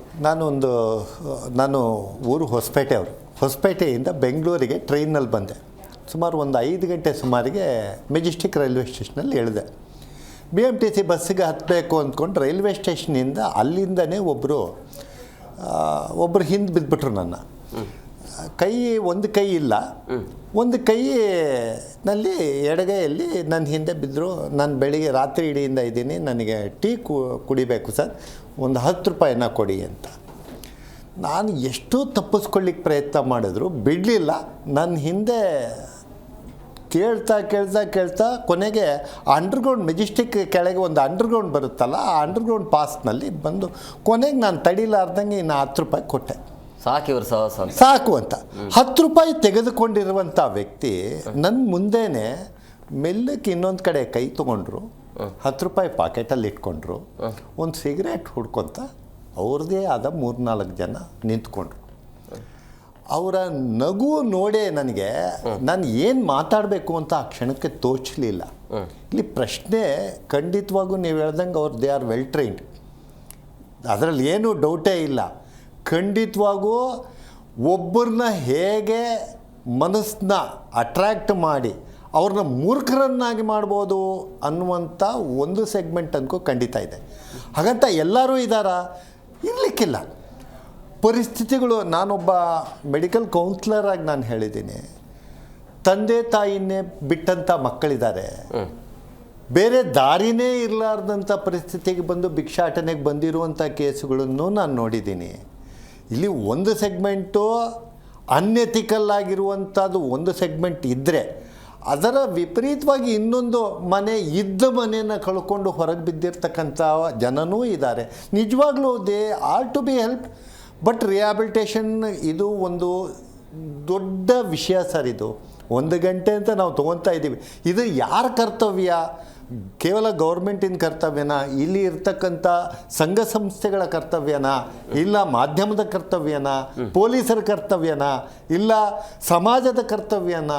ಯುವಕರ ಕರ್ತವ್ಯನಾ? ಇದು ತಂದೆ ತಾಯಿ ಅಂತ ಹೇಳಿದಾಗ ಸ್ವಂತ ಮಕ್ಕಳ ಕರ್ತವ್ಯನಾ? ಇದು ಒಂದು ದೊಡ್ಡ ಚರ್ಚೆಯ ವಿಷಯ. ಬಹುಶಃ ಅವನ್ನೆಲ್ಲ ತಾವು ತಲೆಯಲ್ಲಿ ಇಟ್ಕೊಂಡೇ ಮಾಡ್ತಾ ಇದ್ದೀರಿ ಅಂತ ನಾನು ಭಾವಿಸ್ಕೊಂಡಿದ್ದೀನಿ. ಇದು ಎಲ್ಲರ ಕರ್ತವ್ಯ. ಎಲ್ಲರೂ ಸೇರಿಕೊಂಡು ನಿಜವಾದ ಅನಾಲಿಸಿಸ್ ಮಾಡಿ ಅವರಿಗೆ ಆ ಥರದ ಇಶ್ಯೂ ಇದ್ದಾಗ ಸಹಾಯವಾಣಿ ಬೇಕೇ ಬೇಕಾದಾಗ 4 ಜನ ಸೇರ್ಕೋಬೇಕಾಗತ್ತೆ, ಅವ್ರಿಗೆ ಸಹಾಯ ಮಾಡಬೇಕಾಗತ್ತೆ. ಎಲ್ಲಿ ಇದಕ್ಕೆ ವ್ಯತಿರಿಕ್ತವಾಗಿ ಮಾಡುವವರಿಗೆ ದಂಡನೆಯನ್ನು ಮಾಡುವಂಥ ಕೆಲಸ ಮಾತ್ರ. ಬ್ರೇಕ್ನ ಸಮಯ ಆಗಿದೆ. ಬ್ರೇಕ್ ಆದ ಬಳಿಕ ಪ್ರಮುಖವಾಗಿ ಬ್ರೇಕ್ ಆದ ನಂತರ ಈಗ ರಾಜಾರೋಷವಾಗಿ ಈ ಬಸ್ ಸ್ಟ್ಯಾಂಡ್ಗಳಲ್ಲಿ ಆಗಿರಬಹುದು ಮತ್ತೆ ಸಿಗ್ನಲ್ಗಳಲ್ಲಿ ರಾಜಾರೋಷವಾಗಿ ಈ ರೀತಿ ಭಿಕ್ಷಾಟನೆ ನಡೀತಾ ಇದೆ. ಇದೆಲ್ಲವೂ ಕೂಡ ಪೊಲೀಸರ ಗಮನಕ್ಕೆ ಇದ್ರೂ ಕೂಡ ಸೈಲೆಂಟ್ ಇರೋದು ಯಾಕೆ? ಜೊತೆಗೆ ಕಾನೂನು ಏನು ಹೇಳುತ್ತೆ ಅದ್ರ ಬಗ್ಗೆ ಚರ್ಚೆ ಮಾಡ್ತೀವಿ. ಹೇಮಂತ್ ಸರ್, ಈಗ ಪ್ರಮುಖವಾಗಿ ಪ್ರತಿಷ್ಠಿತ ಏರಿಯಾಗಳಲ್ಲಿ ಇವರು ಟಾರ್ಗೆಟ್ ಮಾಡ್ತಾ ಇರುವಂಥದ್ದು, ಬ್ರಿಗೇಡ್ ಆಗಿರ್ಬೋದು, MG ರೋಡ್ ಕಡೆ, ಟ್ರಿನಿಟಿ ಸರ್ಕಲ್ ಕಡೆ ಇವರು ಟಾರ್ಗೆಟ್ ಮಾಡ್ತಾರೆ. 500 ರಿಂದ 1000 ರೂಪಾಯಿ ತನಕ ವಸೂಲಿಯನ್ನು ಮಾಡ್ತಿದ್ದಾರೆ. ಇದೆಲ್ಲವೂ ಕೂಡ ಪೊಲೀಸರಿಗೆ ಗೊತ್ತಿರುವಂಥ ವಿಚಾರ. ಸಿಗ್ನಲ್ಗಳಲ್ಲಿ ರಾಜಾರೋಷವಾಗಿ ಇದಂದೇ ನಡೀತಾ ಇದೆ. ಬಟ್ ಪೊಲೀಸರ ನಿರ್ಲಕ್ಷ್ಯ ಅಲ್ವಾ ಇದು? ಖಂಡಿತ. ಇವಾಗ ಪೊಲೀಸ್ನವರು ಏನಾಗಿದೆ ಅಂದರೆ, ನಮಗೆ ಕಾನೂನು ಸುವ್ಯವಸ್ಥೆ ಅಷ್ಟೇ ನಮ್ಮ ಪರಿಮಿತಿ, ಇದು ನಮ್ಮ ಪರಿಮಿತಿಗೆ ಬರಲ್ಲ ಅಂತ ನಮ್ಮ ಲಾ ಆ್ಯಂಡ್ ಆರ್ಡರ್ ಪೊಲೀಸ್ನವರು ಹೇಳ್ತಾರೆ, ಟ್ರಾಫಿಕ್ ಪೊಲೀಸ್ನವರು ಹೇಳ್ತಾರೆ. ಹಾಗಾಗಿ ಅವರು ನಮ್ಮದಲ್ಲ ಅಂತ ಅವ್ರು ಯಾವಾಗ ಅವರು ಕಂಪ್ಲೇಂಟ್, ಯಾರಾದರೂ ಒಬ್ಬರು IR ಆಫೀಸರ್ ಇರ್ಬೋದು, ಯಾರೋ ಒಬ್ಬ ಅಧಿಕಾರಿ ಇರ್ಬೋದು, ಕಂಪ್ಲೇಂಟ್ ಬಂದಾಗ ಮಾತ್ರ ಅವ್ರು ಏನು ಮಾಡ್ತಾರೆ, ನಮ್ಮ ಇಲಾಖೆ ಮಹಿಳಾ ಮತ್ತು ಮಕ್ಕಳ ಕಲ್ಯಾಣ ಇಲಾಖೆಗೆ ಮಾಹಿತಿ ಕೊಟ್ಟು ಜಂಟಿಯಾಗಿ ರೆಸ್ಕ್ಯೂ ಮಾಡ್ತಾರೆ. ಅದರ್ವೈಸ್ ಅವ್ರು ಏನೂ ಮಾಡಲ್ಲ ನಮ್ಮ ಪೊಲೀಸ್ ಇಲಾಖೆ. ಇದು ಅವರಿಗೆ ಪ್ರಮುಖ ವಿಷಯ ಅಲ್ಲ. ಅವರಿಗೆ ಕಾನೂನು ಸುವ್ಯವಸ್ಥೆ ನಮ್ಮದು ಅಂತ ಹೇಳ್ತಾರೆ, ಅದು ಅವರಿಗೆ ಬರಲ್ಲ ಅಂತ. ಹಾಗಾಗಿ ನೆಗ್ಲೆಕ್ಟ್ ಆಗಿ ಅವ್ರು ಯಾರು ಕೇಳಲ್ಲ. ಯಾರೋ ಒಂದು ದಿವಸ ಪಬ್ಲಿಕ್ಸು ಕಂಪ್ಲೇಂಟ್ ಮಾಡಿದ್ರೆ ಆ್ಯಕ್ಷನ್ ತೊಗೊಳ್ತಾರೆ, ಇಲ್ಲ ಅಂದರೆ ಇಲ್ಲ. ಹಾಗಾಗಿ ಅದು ಮುಂದುವರಿತಾ ಇದೆ ಈ ದಂಧೆ. ಹಾವಳಿ, ಹೊರ ರಾಜ್ಯದ ಹಾವಳಿ ಜಾಸ್ತಿ ಆಗ್ತಾ ಇದೆಯಲ್ಲ ಇತ್ತೀಚೆಗೆ. ಅದೇ ನಾನು ಹೇಳಿದೆ, ನಾವು ದಯಾಳುಗಳು ಕೊಡ್ತಾ ಇರ್ತೀವಿ, ಅದು ಬೇರೆ ಬೇರೆ ರಾಜ್ಯದ ಈ ಥರ ಯಾರೋ ವೃತ್ತಿಪರ ಭಿಕ್ಷಾಟನೆ ಮಾಡ್ತಕ್ಕಂಥವ್ರನ್ನ ಅವರಿಗೆ ಎನ್ಕರೇಜ್ ಆಗ್ತಾ ಇದೆ, ಜಾಸ್ತಿ ಆಗ್ತಾ ಇದೆ. ಇವಾಗ ನೀವು ಹೇಳಿದ್ರಿ, ನಿಮ್ಮ ಈ ಸಿಗ್ನಲ್ಲಲ್ಲೇ ಇದ್ದಾರೆ ತುಂಬ ಜನ ನಿಮ್ಮ ಆಫೀಸ್ ಮುಂದ್ಗಡೆ. ಕೋರಮಂಗಲ, ಇಂದಿರಾನಗರ ಬಂದರೆ ಒಂದೊಂದು ಊರವ್ರು ಇರ್ತಾರೆ, ಕೋರಮಂಗಲದಲ್ಲಿ ಇರ್ತಾರೆ. ಇವಾಗ ರಾತ್ರಿ ಟೈಮ್ 11 ಗಂಟೆವರೆಗೂ ಹೋಟೆಲ್ ಮುಂದೆ ಹೂವು ಅದು ಇದು ಇಟ್ಕೊಂಡು ಭಿಕ್ಷಾಟನೆ ಮಾಡೋದು 500, 1000, 1500, 2000 ಮಾಡ್ಕೊಂಡು ಹೋಗ್ತಾರೆ. ಇದು ಮಕ್ಕಳನ್ನ ಇಟ್ಕೊಂಡು. ಅದು ಬಿಟ್ಟು ದೊಡ್ಡವ್ರು ಭಿಕ್ಷಾಟನೆ ಮಾಡೋದು ಬೇರೆಯೇ ಇದೆ, ಅದು ಒಂದು ದೊಡ್ಡ ದಂಧೆನೇ ಇದೆ ದೊಡ್ಡವ್ರು ಮಾಡೋದು. ಅವರು 2,000 ಭಿಕ್ಷಾಟನೆ ಮಾಡ್ತಾರೆ. ನಾನು ಎಷ್ಟೋ ಸಲ ನಾವು ಒಂದು ನಗರ ನಿರಾಶ್ರಿತರ ಕೇಂದ್ರ ಅಂತ BBMP support urban homeless shelter ನಡೆಸ್ತೀವಿ. 70 ವರ್ಷ 80 ವರ್ಷದ CMH ರೋಡಲ್ಲಿ ಮಹಿಳೆಯರು ಅಲ್ಲಿರ್ತಾರೆ, ಭಿಕ್ಷಾಟನೆ ಮಾಡ್ತಾರೆ ರಾತ್ರಿ 9-9ವರೆಗೂ. ನಿಮ್ಗೇನಮ್ಮ ನಾವೊಂದು ಶೆಲ್ಟರ್ ಕೊಡ್ತೀವಿ, ಅಲ್ಲಿರಿ, ನಿಮಗೆ ಅಲ್ಲಿ ಎಲ್ಲ ವ್ಯವಸ್ಥೆನೂ ಇದೆ, TV ಊಟ ಟೈಮಿಗೆ ಬರುತ್ತೆ. ಈ ದುಡ್ದು ತಿನ್ನೋದಕ್ಕಿಂತ ಈ ರೀತಿ ದಂಧೆನೇ ಬೆಸ್ಟ್ ಅಂತ ಹೇಳ್ತಿದ್ರ ಅವರು. ಏನಂದರೆ ನಮಗಿಲ್ಲಿ ಓನ್ ಬಿಸ್ನೆಸ್ಸು, ನಮಗೆ ದಿನಕ್ಕೆ 1,000-2,000 ಹಣ ಬರ್ತದೆ, ನೀವು ಕರ್ಕೊಂಡು ಹೋಗಲ್ಲಿ ಕೂಡ ಹಾಕ್ಬಿಟ್ರೆ ನಾವೇನು ಮಾಡೋದು, ನಾವಿಲ್ಲೇ ಆರಾಮಿದ್ದೀವಿ ಅಂತಾರೆ. ಇಂಥ ಪರಿಸ್ಥಿತಿ. ಆದರೆ ಕಾನೂನಿನಲ್ಲಿ ನಾವು ಎನ್ಫೋರ್ಸ್ ಮಾಡಬೇಕಾಗುತ್ತೆ. ನೋಡಮ್ಮ, ನೀವು ರೋಡಲ್ಲಿದ್ದರೆ ಸುತ್ತಮುತ್ತ ಪರಿಸರ ಗಲೀಜಾಗುತ್ತೆ, ಕಾನೂನು ಹಿಂಗೆ ಹೇಳುತ್ತೆ ಅಂತ ಹೇಳಿ ಬಲವಂತವಾಗಿ ಅವ್ರನ್ನ ನಾವು ಕಾನೂನಿನ ರೀತಿ ಕ್ರಮ ವಹಿಸಬೇಕು. ಆವಾಗ ನಾವು ನಿರ್ಮೂಲನೆ ಮಾಡೋದಕ್ಕೆ ಸಾಧ್ಯ. ಇವಾಗ ಸಾರ್ ಹೇಳ್ದಂಗೆ ಯಾವುದೋ ನಮ್ಮ ಮಧ್ಯಪ್ರದೇಶದಲ್ಲಿ ಒಂದು ಇಂದೋರನ್ನು ಇದರಲ್ಲಿ ಅದು ಪ್ರಾಯೋಗಿಕವಾಗಿ ಸಕ್ಸಸ್ ಆಗಿದೆ ಅಂತ ಒಂದು ಕೇಳಿ ಬರ್ತಾ ಇದೆ. ಅದೇ ರೀತಿ ಎಲ್ಲ ಕಡೆನೂ ನಾವು ಮಾಡಿದ್ರೆ ಆಗ್ತದೆ. ಎಸ್ ರಾಧಾ ಮೇಡಮ್ ಅವ್ರು, ಈಗ ಮಕ್ಕಳು ಅಂತ ವಿಚಾರ ಅಂತ ಬಂದಾಗ, ಈಗ ನಾನು ದುಡಿ ತಿನ್ನಬೇಕಂದ್ರೆ ಇಂತಿಷ್ಟು ವಯಸ್ಸು ಆದ ನಂತರ ನಾನು ದುಡಿಬೇಕು, ಅದು ಕಾನೂನು ಹೇಳುತ್ತೆ. ಬಟ್ ಈ ಮಕ್ಕಳನ್ನು ಯಾಕೆ ಇವರು ಈ ರೀತಿಯಾಗಿ ಬಳಸ್ಕೊಳ್ಳಾಗ್ತಾ ಇದೆ ಅಂದರೆ ಇವರಿಗೆ ಕಾನೂನಿನ ಬಗ್ಗೆ ಅರಿವು ಇಲ್ಲದೆ ಇರೋದಾ? ರಾಜಾರೋಷವಾಗಿ ಚಿಕ್ಕ ಮಕ್ಕಳೇ ಭಿಕ್ಷೆ ಬಿಡೋದು ಕೂಡ ನೋಡ್ತಾರೆ. ಅಂದರೆ ಕಾನೂನು ಏನು ಹೇಳುತ್ತೆ ಅಂದರೆ ಮಕ್ಕಳು ಇಷ್ಟು ವಯಸ್ಸು ತನಕ ದುಡಿಲೇಬಾರ್ದು ಅಥವಾ ಅನಿವಾರ್ಯ ಇದ್ದಾಗ ದುಡಿಯುವಂಥ ಅವಶ್ಯಕತೆ ಇರುತ್ತಾ? ಹೇಗೆ ಕಾನೂನು ಏನು ಹೇಳುತ್ತೆ ಅಂತ? ಕಾನೂನು ಹೇಳುತ್ತೆ 18 ವರ್ಷದ ಕೆಳಗಡೆ ಇರೋಂಥ ಮಕ್ಕಳು ಯಾರೂ ಕೂಡ ಕೆಲಸ ಮಾಡಬಾರ್ದು ಅಂತ. ಅಂದರೆ ಅದು ಫ್ಯಾಮ್ಲಿ ಬ್ಯಾಕ್ಗ್ರೌಂಡಲ್ಲಿ ಏನಾದರೂ ಕೆಲಸ ಅಂದರೆ ಅಂಗಡಿ ಅಥವಾ ಹೂವು ಕಟ್ತಾ ಇರ್ತಾರೆ ಅಮ್ಮ, ಅದನ್ನು ಪ್ರೋತ್ಸಾಹಿಸೋದಕ್ಕೆ ಅಥವಾ ಅಮ್ಮನಿಗೆ ಸಹಾಯ ಮಾಡೋದಕ್ಕೆ ಅಂತ ಕೆಲಸ ಮಾಡುವಂಥದ್ದು ಮಕ್ಕಳಿರ್ಬೋದು. ಆ ಥರದ್ದು ಒಂದು ರೀತಿ ನಾವು ನೋಡೋದಾದರೆ, ಇನ್ನೊಂದು ರೀತಿ ನಾವು ನೋಡೋದಾದರೆ ಮಕ್ಕಳನ್ನು ನಾವು ತುಂಬ ಸಾಲ ಮಾಡ್ಕೊಂಡಿದ್ದೀವಿ. ಅಂದರೆ ಕೆಲವು ಒಂದು 2-4 ಮಕ್ಕಳನ್ನು ನಾವೇನು ರೆಸ್ಕ್ಯೂ ಮಾಡಿದ್ವಿ, ಆ ಮಕ್ಕಳು ಹಂಚ್ಕೊಂಡಂಥದ್ದು.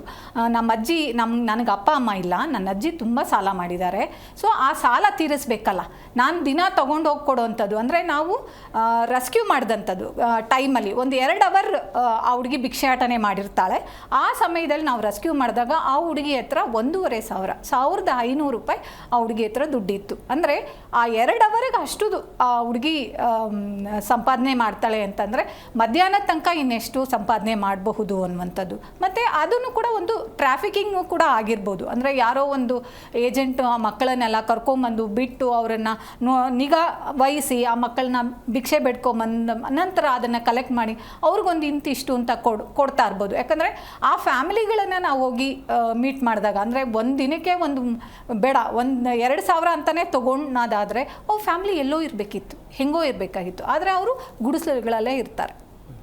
ಅವ್ರು ಹೇಳ್ಕೊಳ್ಳೋದೇನು ಅಂದರೆ ಅಲ್ಲಿಂದ, ಅಂದರೆ ನಿಮ್ಮ ಊರು ಯಾವುದು ಅಂತ ಹೇಳಿದ್ರೆ ಅಕ್ಕಪಕ್ಕನ ಜಿಲ್ಲೆಗಳ ಹೆಸರು ಹೇಳ್ತಾರೆ, ಅಲ್ಲಿಂದ ಟ್ರೈನಲ್ಲಿ ಬರ್ತೀವಿ ಹೋಗ್ತೀವಿ ಅನ್ನುವಂಥ ಉದಾಹರಣೆಗಳು ಕೊಡ್ತಾರೆ. ಕೆಲವರು ಇಲ್ಲೇ ಟೆಂಟ್, ಅಂದರೆ ಸರ್ ಹೇಳಿದ್ರು ಮಾದೇವಪುರ, KR-ಪುರಂ, ಮಾರತಳ್ಳಿ ಆ ಏರಿಯಾದಲ್ಲಿ ನಾವು ವಿಸಿಟ್ ಮಾಡಿದಂಥದ್ದು, ಎಲ್ಲಿ ಗುಡಿಸಲುಗಳು ಹಾಕ್ಕೊಂಡು ಅವ್ರು ವಾಸ ಮಾಡ್ತಿದ್ರು, ಅವು ಒಂದು ಹೋಮ್ ಸ್ಟಡಿ ಮಾಡುವಂಥ ಉದ್ದೇಶದಿಂದ ಅಲ್ಲಿ ಹೋದಾಗ ಅವ್ರ ಪರಿಸ್ಥಿತಿ ತುಂಬ ಕರೆಂಟ್ ಇರಲ್ಲ, ನೀರಿರಲ್ಲ, ಆ ಥರದ್ದು ಇರ್ತಾರೆ. ಆದರೂ ಮಕ್ಕಳ ಕೈಯಲ್ಲಿ ಭಿಕ್ಷೆ ಬೇಡಿಸ್ತಿದ್ದಾರೆ. ಮತ್ತು ಭಿಕ್ಷೆ ಬೇಡ್ತಿದ್ದಂಥ ದುಡ್ಡನ್ನು ಅವ್ರು ಏನು ಮಾಡ್ತಾರೆ ಅನ್ನುವಂಥದ್ದು ತುಂಬ ಚಾಲೆಂಜಿಂಗ್ ಇದೆ ನಮಗೆ. ಆದರೆ ನಾನು ಹೇಳ್ದಂಗೆ ಟ್ರಾಫಿಕಿಂಗ್ ಯಾರೋ ಅವ್ರ ಕೈಯಲ್ಲಿ ಮಾಡಿಸ್ತಾ ಇರ್ತಾರೆ ಅನ್ನುವಂಥದ್ದು. ಇಲ್ಲಾಂದರೆ ಸುಧಾರಣೆ ಆಗಬೇಕಿತ್ತು, ಅವ್ರ ಫ್ಯಾಮ್ಲಿಗಳು ಸುಧಾರಣೆ ಆಗಬೇಕಿತ್ತು. ಬಟ್ ಆ ಒಂದು ಸುಧಾರಣೆ ಇಲ್ಲ ಅಲ್ಲಿ. ಸರಿ, ಭಿಕ್ಷಾಟನೆ ಮಾಡಲೇಬೇಕು ಅನ್ನುವಂಥ ಮನಸ್ಥಿತಿ ಇರುತ್ತಾ ಹೇಗೆ ಅಂತೇಳಿ? ಈಗ ನಮ್ಮ ಕರ್ನಾಟಕದಲ್ಲಿ ಭಾಳ ತೀರಾ ಕಡಿಮೆ, ಅಂದರೆ ವಯಸ್ಸಾದವರು ಇರ್ತಾರೆ. ಬಟ್ ಈಗ ಭಿಕ್ಷಾಟನೆ ಅಂದಾಗ ಇನ್ನೊಬ್ಬರ ಹತ್ರ ಹೋಗಿ ಕೈ ಚಾಚೋದು, ನಮ್ಮ ಜನ ಅದನ್ನು ಯಾರು ಕೂಡ ಒಪ್ಕೊಳ್ಳಲ್ಲ, ಆ್ಯಂಡ್ ಮಾಡೋದಿಲ್ಲ ಆ ರೀತಿಯ ಕೆಲಸಗಳು. ಬಟ್ ಇವರಿಗೆ ಅದೇ ಶಿಕ್ಷಣನ ಅಥವಾ ಹೇಗೆ ಅದೇ ಬಿಸ್ನೆಸ್ ಅಂದ್ಕೊಂಡಿರ್ತಾರಾ ಅಥವಾ ಹೇಗೆ ಅಂಥೇಳಿ?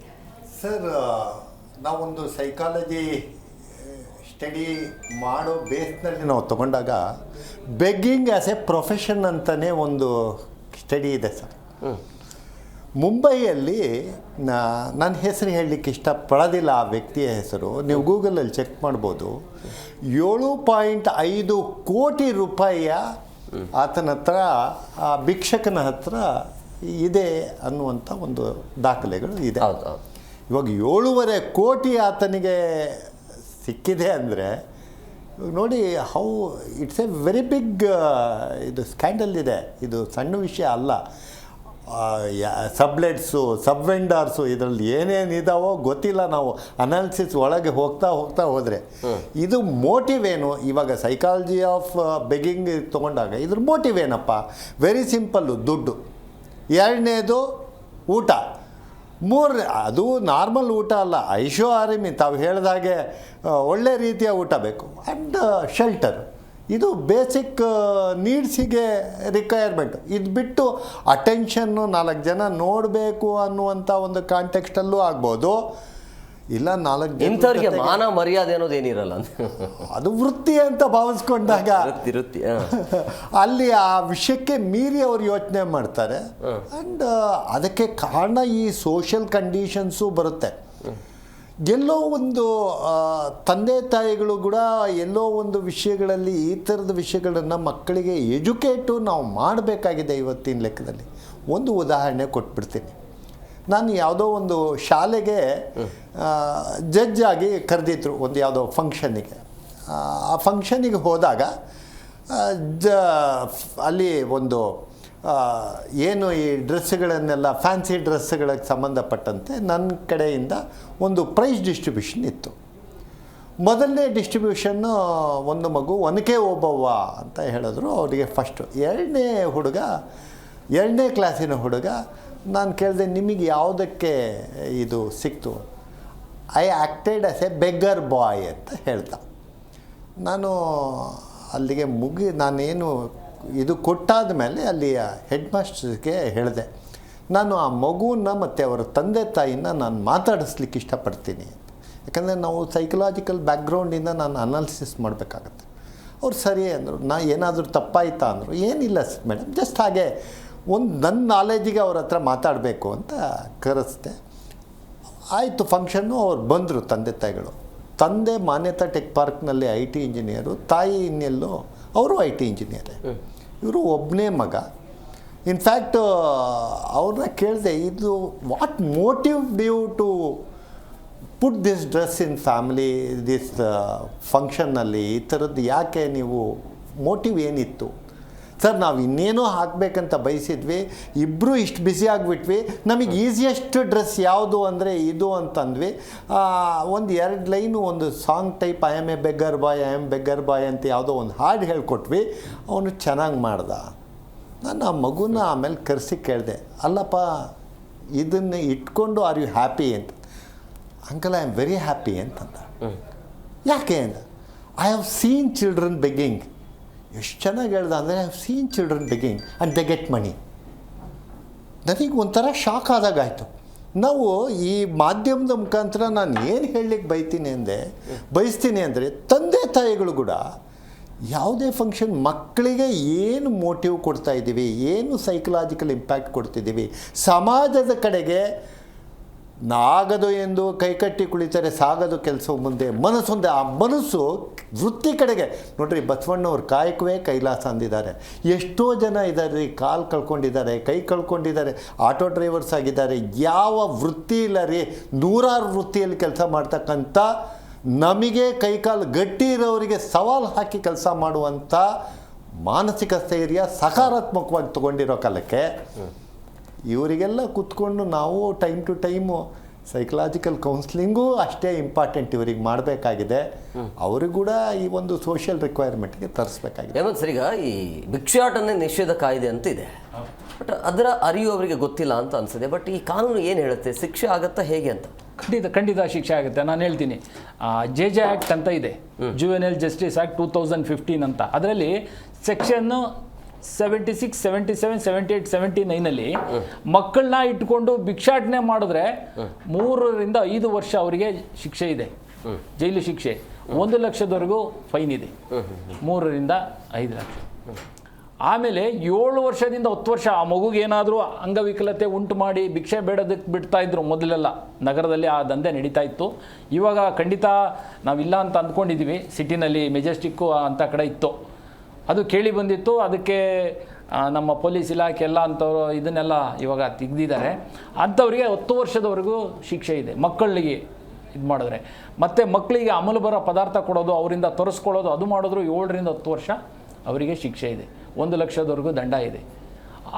ಅದು ನಾವು ಅವ್ರ ಮೇಲೆ FIR ಮಾಡಿ ವಿಚಾರಣೆ ಆದರೆ ಆ ಶಿಕ್ಷೆ ಅವರಿಗೆ ಆಗ್ತದೆ. ಇದು ಮಾಡಬೇಕು, FIR ಮಾಡಬೇಕು. FIR ಯಾರು ಮಾಡ್ತಾರೆ? ಮಾಡಲ್ಲ. ಯಾರು ರೆಸ್ಕ್ಯೂ ಮಾಡ್ತಾರೆ ಅವರು FIR ಮಾಡಬೇಕು. ಅವ್ರು ತಂದುಬಿಟ್ಟು ಸುಮ್ಮನೆ ನಮ್ಮ ಹತ್ರ ಬಿಡ್ತಾರೆ ರೆಸ್ಕ್ಯೂ ಮಾಡಿಬಿಟ್ಟು. ಅವರು ಕಂಪ್ಲೇಂಟ್ ಬಂತು, ರೆಸ್ಕ್ಯೂ ಮಾಡೋದು ಕೆಲಸ, ರೆಸ್ಕ್ಯೂ ಮಾಡಿದ್ರು, ತಂದುಬಿಟ್ರು. ನಾವು ಅವರಿಗೆ FIR ಮಾಡೋಕ್ಕೆ ಬರಲ್ಲ. ಯಾರು ರೆಸ್ಕ್ಯೂ ಮಾಡಿರ್ತಾರೆ, ಪೊಲೀಸ್ನವ್ರು ಇರ್ಬೋದು, ಲೇಬರರ್ ಇರ್ಬೋದು, ಇಲ್ಲ ನಮ್ಮ ಜಿಲ್ಲಾ ಮಕ್ಕಳ ರಕ್ಷಣಾ ಘಟಕ, ಚೈಲ್ಡ್ ಹೆಲ್ಪ್ ಲೈನ್ ಇದೆ, ಅವರು ಅದಕ್ಕೆ FIR ಮಾಡಿದ್ರೆ ಕ್ರಮ ವಹಿಸ್ತಾರೆ. ಇಲ್ಲ ಅಂದರೆ ತಂದುಬಿಟ್ರೆ ನಾವು ಎಷ್ಟು ದಿವಸ ಇಟ್ಕೊಬೋದು? ನಾನು ಇಟ್ಕೊಂಡಿದ್ದೀವಿ, ನಾವು ಸಮಿತಿಯಾಗಿ 1 ತಿಂಗಳವರೆಗೂ ಇಟ್ಕೊಂಡಿದ್ದೀವಿ. ಬರ್ತಾರೆ ದಿನ, ಇಡೀ ಫ್ಯಾಮಿಲಿ ಬಂದಲ್ಲಿ ಕೂತ್ಕೊಳ್ತಾರೆ, ಬೇರೆ ಕೆಲಸ ಇರಲ್ಲ, ಬಿಡಿ ಅಂತಾರೆ. ನಾವೇನು ಮಾಡಬೇಕು? ಎಷ್ಟು ದಿವಸ ಇಡ್ಬೋದು? ಆಯಿತು, ಒಂದು 6 ತಿಂಗಳು ಇಡ್ತೀವಿ, ಏನು ಪರಿಹಾರ? 6 ತಿಂಗಳು ಇಟ್ಟಿದ್ರೆ ಏನು ಪರಿಹಾರ ಏನೂ ಇಲ್ಲ, ಬರೀ ಶಿಕ್ಷೆ ಆಗ್ತದೆ ಅಷ್ಟೇ. 6 ತಿಂಗಳ ನಂತರನೂ ಮತ್ತೆ ಅವರು ರೋಡಿಗೆ ಹೋಗ್ತಾರೆ.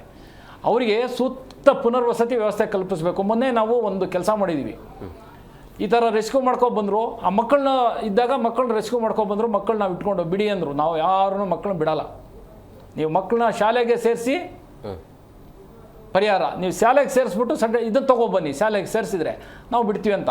ಇವಾಗ ಇದೇ ರಾಜಸ್ಥಾನದ ಕಮ್ಯುನಿಟಿ ಮಕ್ಕಳು ಇಲ್ಲಿ ಬೇರೆ ಬೇರೆ ಹಾಸ್ಟೆಲಲ್ಲಿ, ಶಾಲೆಯಲ್ಲಿ ಓದ್ತಾ ಇದ್ದಾರೆ. ಅದು ಒಂದು ಪುನರ್ವಸತಿ ವ್ಯವಸ್ಥೆ. ಯಾವುದೋ ನಾನು 1-2 ಕೇಸ್ ಮಾಡಿದರೆ ಅದೇ ಇದು ನಗರಕ್ಕಾಗಲ್ಲ. ಆ ರೀತಿ ನಾವು ಒಂದು ಪುನರ್ವಸತಿಗೆ ಸರ್ಕಾರ ಯೋಚನೆ ಮಾಡಿದರೆ ಖಂಡಿತ ಸಾಧ್ಯ ಇದೆ. ಅದನ್ನು ನಾವು ಮಾಡಬೇಕು. ಈ ಮಕ್ಕಳನ್ನ ಮತ್ತೆ ಯಾವುದೋ ಒಂದು ಟೈಮಲ್ಲಿ ಹೋಗಿ ರೆಸ್ಕ್ಯೂ ಮಾಡಿಬಿಟ್ಟು ಇನ್ನು 6 ತಿಂಗಳಾದ್ಮೇಲೆ ಮತ್ತೊಂದು ಸಲ ರೆಸ್ಕ್ಯೂ ಮಾಡಿದ್ರೆ ಪ್ರಯೋಜನ ಆಗಲ್ಲ. ಅದು ದಿನನಿತ್ಯ ಇದ್ದರೆ ಶಿಕ್ಷಣ ಜಾಗೃತಿ ಮುಖ್ಯ ಅಂತ ಹೇಳಿ. ಜಾಗೃತಿ ಮುಖ್ಯ. ಅವರಿಗೂ ಅದು ಅರಿವಾಗುತ್ತೆ. ಅರಿವು ಕೊರತೆನೂ ಇದೆ ಅವರಿಗೆ. ಯಾವತ್ತೋ ಒಂದು ದಿವಸ ಬರ್ತಾರೆ, ಇವ್ರು ರೆಸ್ಕ್ಯೂ ಮಾಡ್ತಾರೆ, ಆ ದಿನ ಒಂದು ದಿವಸ ತಪ್ಪಿಸ್ಕೊಂಡ್ರೆ ಸಾಕಲ್ಲ ಅಂತ ಹೇಳಿದರೆ ಇದಾಗಲ್ಲ. ಆಮೇಲೆ ಇನ್ನು ದೊಡ್ಡವ್ರದ್ದು ಒಂದು ಹೇಳಬೇಕು. ದೊಡ್ಡವ್ರದ್ದು ಏನಾಗುತ್ತೆ, ಅವ್ರ ಜೊತೆ ದೊಡ್ಡವ್ರು ಇರ್ತಾರೆ. ನಮ್ಮ ಸಮಾಜ ಕಲ್ಯಾಣ ಇಲಾಖೆಯವರು ಯಾರಾದರೂ ಕಾಲ್ ಮಾಡಿದ್ರೆ ಬರ್ತಾರೆ, ತೊಗೊಂಡು ಹೋಗಿ ಅಲ್ಲಿ ಇದು ಮಾಡ್ತಾರೆ. ಆಯಿತು, ಅಲ್ಲಿ ಇಟ್ಕೊಳ್ತಾರೆ. ಅಲ್ಲಿ ಇಟ್ಕೊಂಡ್ರೆ ಈ ಜನ ಏನು ಮಾಡ್ತಾರೆ, ಇವ್ರ ಕಡೆ ಹೋಗಿ ಬಿಡಿಸ್ಕೊಂಬರಕ್ಕೆ ಹೋದರೆ ಅಲ್ಲಿ ಇರೋ ದುಡ್ಡನ್ನು ಕೊಟ್ಟು ಬಿಡಿಸ್ಕೊಂಬರ್ಬೇಕು. ಇದು ಪರಿಸ್ಥಿತಿ ಇದೆ. ಏನು ಮಾಡ್ತಾರೆ, ಅವರು ದುಡ್ದಿರ್ತಾರೆ, ತೊಗೊಂಡೋಗಿ ಅಲ್ಲಿ ಕೊಟ್ಬಿಟ್ಟು ಬಿಡಿಸ್ಕೊಂಬರ್ತಾರೆ. ಅಲ್ಲೊಂದು ಸ್ವಲ್ಪ ದಿವಸ ಇಟ್ಟು ಕಳಿಸ್ತಾರೆ. ಇದು ಕೊನೆ ಆಗೋದಲ್ಲ. ಶಾಶ್ವತ ಪರಿಹಾರ ಯಾರೂ ಅದರ ದಿಕ್ಕಿನೆಡೆ ನೋಡ್ತಾ ಇಲ್ಲ. ನಾವು ಶಾಶ್ವತವಾಗಿ ಅದನ್ನು ಒಂದು ಪರಿಹಾರ ಕಲ್ಪಿಸಿದರೆ ಖಂಡಿತ ಇದನ್ನು ನಿರ್ಮೂಲನೆ ಮಾಡ್ಬೋದು. ಆ ದಿಕ್ಕಿನಲ್ಲಿ ನಾವೆಲ್ಲ ನೋಡಬೇಕು. ಮೇಡಮ್ ಅವರೀಗ ಇನ್ನೊಂದೇನು ಹೇಳೋಕ್ಕೆ ಇಷ್ಟಪಡ್ತೀನಿ ಅಂದರೆ, ಹೌದು, ಕಾನೂನಿನ ಅರಿವು ತುಂಬ ಕಮ್ಮಿ ಇದೆ. ಜೂನಿಯರ್ ಜಸ್ಟಿಸ್ ಆ್ಯಕ್ಟ್ ಇದೆ ಅನ್ನುವಂಥದ್ದು ಇದೆ. ಮತ್ತು ಮಕ್ಕಳನ್ನ ಭಿಕ್ಷಾಟನೆಗೆ ತೊಡಗಿದ್ರು ಕೂಡ IPCಯಲ್ಲಿ ಅದು ಕೂಡ ಇಂಡಿಯನ್ ಪೆನಲ್ ಕೋಡಲ್ಲೂ ಕೂಡ ಶಿಕ್ಷೆ ಇದೆ ಅನ್ನುವಂಥ ಕೊರತೆ ಇದೆ. ಸೊ ಆ ಥರದ್ದು ಯಾವುದಾದ್ರೂ 1-2 FIR ಆಗಿದ್ದರೆ, ಅಂದರೆ ನಾವು ಆಪ್ರೇಷನ್ ಮುಸ್ಕಾನ್ ಮಾಡಿದ್ವಿ, ಆಪ್ರೇಷನ್ ರಕ್ಷಣೆ ಅಂತ ಮಾಡಿದ್ದೀವಿ ಈ ಒಂದು 13 ವರ್ಷಗಳಲ್ಲಿ. ಆ ಒಂದು ಇದರಲ್ಲಿ ಯಾರ ಮೇಲೆ ಕೂಡ ಕೇಸುಗಳನ್ನು ಬುಕ್ ಆಗಿಲ್ಲ. ಕೇಸ್ ಬುಕ್ ಆಗಿದ್ದರೂ ಕೂಡ ಅದು ಬೇಗ ವಿಡ್ರಾಲ್ ಆಗಿದೆ. ಅಂದರೆ ಸಾಕ್ಷಿಗಳು ಸಿಗದೇ ಇರ್ಬೋದು, ಅಥವಾ ಸ್ಟ್ರಾಂಗ್ ಪಾಯಿಂಟ್ಸ್ ಆಗದೇ ಇರ್ಬೋದು. ಹಾಗಾಗಿ ಅದು ವಿಡ್ರಾಲ್ ಆಗಿದೆ. ಆ ಥರದ್ದು ಜಾಸ್ತಿ ಪ್ರಕರಣಗಳು ಮುಂದೆ FIR ಆಗಿ ಅದನ್ನು ಸರಿಯಾಗಿ ತನಿಖೆ ಮಾಡಿದ್ದಾದರೆ, ತನಿಖೆ ಮಾಡಿ ಅವ್ರಿಗೆ ಯಾರಿಗಾದ್ರೂ 1-2 ಶಿಕ್ಷೆ ಆಗಿದೆ ಅನ್ನುವಂಥದ್ದು ಪ್ರಚಾರ ಮಾಡಿದಾಗ ಖಂಡಿತ ಇದು ಕಮ್ಮಿ ಆಗುತ್ತೆ ಅನ್ನುವಂಥದ್ದು ಹೇಳಕ್ಕೆ ಇಷ್ಟಪಡ್ತೀನಿ ಸರ್. ಓಕೆ, ಮಾತಾಡೋಣ. ಬ್ರೇಕ್ನ ಸಮಯ ಆಗಿದೆ. ಬ್ರೇಕ್ ಆದ ಬಳಿಕ ಈ ಭಿಕ್ಷಾಟನೆಯಲ್ಲಿ ಮಕ್ಕಳು ಯಾವ ರೀತಿಯಾಗಿ ಬಲಿ ಆಗ್ತಿದ್ದಾರೆ, ಜೊತೆಗೆ ಪೋಷಕರು, ಅಂದರೆ ಈ ಭಿಕ್ಷಾಟನೆಯನ್ನು ಬೇಡ್ತಾರಲ್ಲ ಹೆಣ್ಮಕ್ಳು, ಅವರ ಮಕ್ಕಳು ಇರೋದೇ ಇಲ್ಲ. ಸೊ ಹಂಗಾಗಿ ಪೋಷಕರು ಯಾವ ರೀತಿಯಾಗಿ ಎಚ್ಚೆತ್ಕೊಳ್ಬೇಕು, ಅದರ ಬಗ್ಗೆ ಚರ್ಚೆ ಮಾಡ್ತೀವಿ ಚಿಕ್ಕದೊಂದು ವಿರಾಮದ ಬಳಿಕ.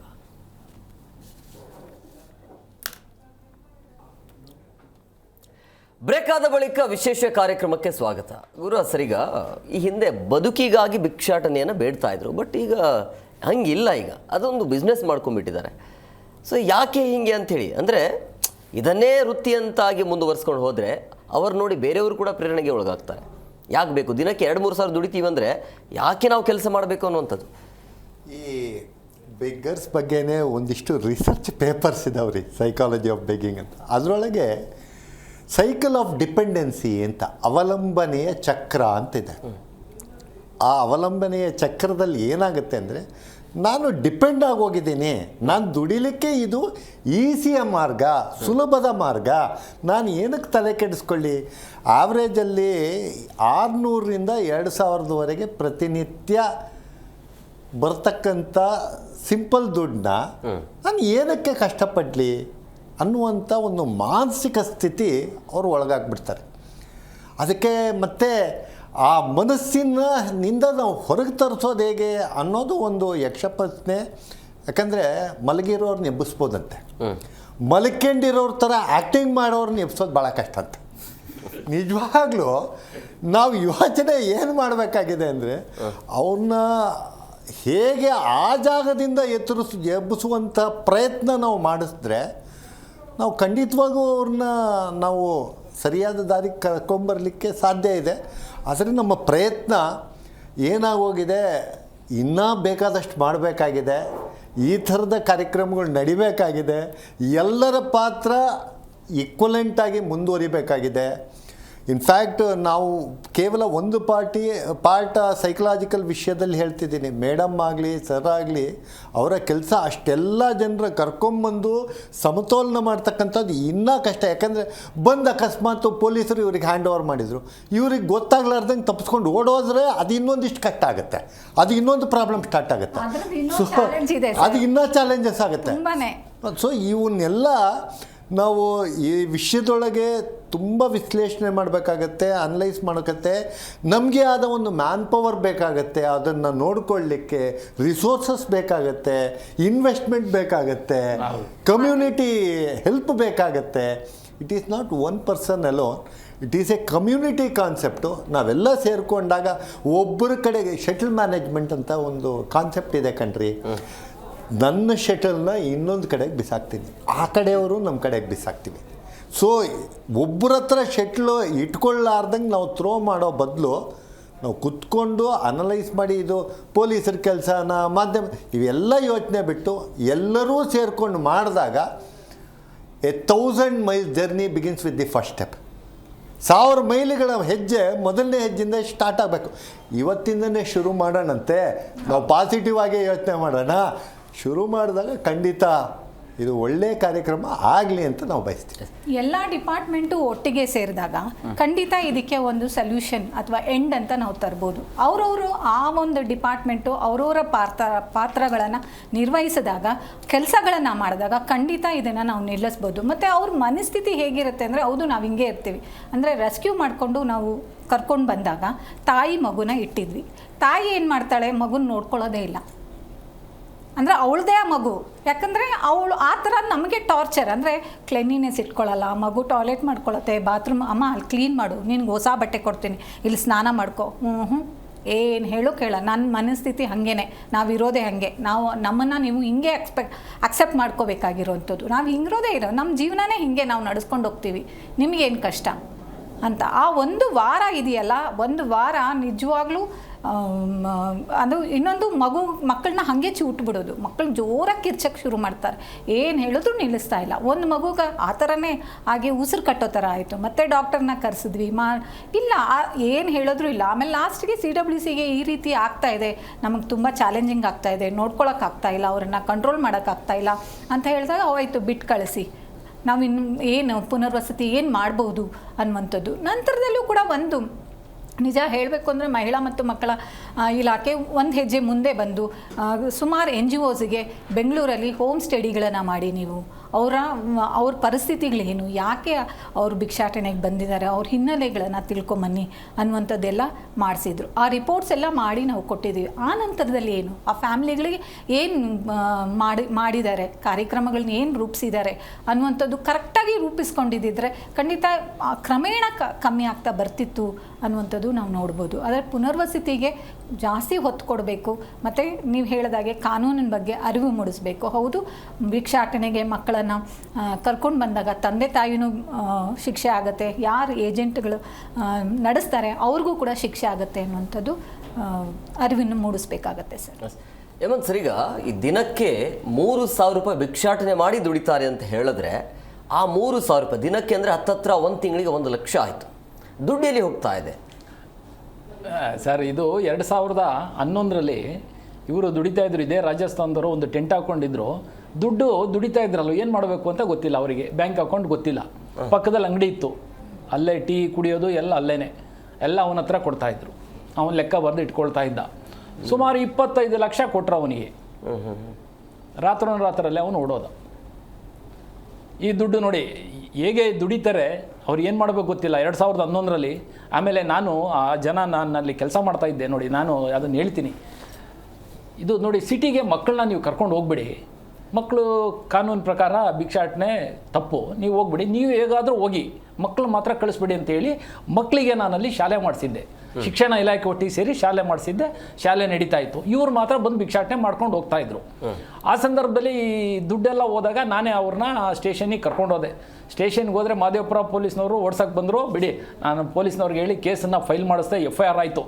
FIR ಆದಮೇಲೆ ಯಾವ ರೀತಿ ಚಾರ್ಜ್ ಶೀಟ್ ಸಲ್ಲಿಸಿದ್ರು ಅದು ಗೊತ್ತಿಲ್ಲ, ಅವರಿಗೆ ನ್ಯಾಯ ಸಿಕ್ಕಲಿಲ್ಲ. ಅಂದರೆ ಆ ದುಡ್ಡು ಏನಾಯಿತು ಅಂದ್ರಲ್ಲ, ಈ ರೀತಿ ಅವರು ಬೇರೆ ಬೇರೆ, ಇವಾಗ ಸಾರ್ ಹೇಳಿದ್ರು, ಕುಡಿತಾರೆ, ಖರ್ಚು ಮಾಡ್ತಾರೆ, ದಿಲ್ದಾರಾಗಿ ಖರ್ಚು ಮಾಡ್ತಾರೆ, ಬೆಳಗ್ಗೆ ಎದ್ದು ಡ್ಯೂಟಿಗೆ ಹಾಜರಾಗ್ತಾರೆ. ಈ ರೀತಿ ಹಣ ಮತ್ತೆ ಬ್ಯಾಂಕ್ ಅಕೌಂಟು ಅದೆಲ್ಲ ಇತ್ತೀಚೆಗೆ ಮಾಡಿಸಿರ್ಬೋದು. ನಾನು ಅವಾಗ ಅದನ್ನೆಲ್ಲ ಆ ಜನಕ್ಕೆ ಮಾಡಿಸ್ಕೊಟ್ಟಿದ್ದೆ. 2011ರಲ್ಲಿ ಮಾದೇವಪುರ ಸ್ಟೇಷನ್ನಲ್ಲಿ ದಾಖಲಾಗಿದೆ ಪ್ರಕರಣ. ಈ ಭಿಕ್ಷಾಟನೆ ಮಾಡಿ ಒಂದು 25 ಲಕ್ಷ ಹೊಡ್ಕೊಂಡು ಇವರು ದುಡ್ದಿದ್ದೆಲ್ಲ ವರ್ಷಾನುಗಟ್ಟಲೆ ದುಡ್ದಲ್ಲಿ ಕೊಟ್ಟಿದ್ರು, ನೋಡ್ಕೊಂಡು ಹೋದ. ಸರ್, ಈಗ ಈ ಭಿಕ್ಷೆ ಬೇಡವರು ತಿಂಗಳಿಗೆ 80,000 to 90,000 ರೂಪಾಯಿ ದುಡಿತಾರೆ ಅಂತ ಹೇಳಿದ್ರೆ ಸ್ಥಳೀಯರ ಸಹಕಾರ, ಅಂದರೆ ಸ್ಥಳೀಯರು ಆಗಿರ್ಬೋದು ಅಥವಾ ಪೊಲೀಸ್ನರಿಗೆ ಏನಾದರೂ ಮಾಮೂಲಿ ಹೋಗ್ತಿದೆಯಾ? ಆ ರೀತಿ ಅನುಮಾನ, ಪ್ರಶ್ನೆ ಸಹಜವಾಗಿ ಬರ್ತಾ ಇರುವಂಥದ್ದು. ಈಗ ಅವರು ದಿನ 1 ತಿಂಗಳು ಲಕ್ಷಾಂತರ ರೂಪಾಯಿ ದುಡಿದ್ರೂ ಕೂಡ ಅದೇ ಬಟ್ಟೆ ಇರುತ್ತೆ, ಅದೇ ಹರ್ಕೊಂಡು ಬರ್ತಾರೆ, ಅದೇ ಬಿಡ್ತಾರೆ, ಒಂದು ಹೊತ್ತು ಊಟಕ್ಕೆ ಅಂತ ಅಷ್ಟೇ ಇರ್ತಾರೆ. ಬಟ್ ದುಡಿತಾ ಇರುವಂಥ ಅಮೌಂಟ್ ಎಲ್ಲಿ ಹೋಗ್ತಾ ಇದೆ? ನಾನು ಇವಾಗ ಮುಂಬೈದು ಒಂದು ವಿಷಯ ಹೇಳಿದಾಗ ಅವನು 7.5 ಕೋಟಿ ಅಲ್ಲ, ಅವನು ವೈಯಕ್ತಿಕವಾಗಿ ಮಾಡ್ಕೊಂಡ ಅಂದರೆ ಆ ಥರದ್ದು ಎಷ್ಟು ಜನ ಇರ್ಬೋದು?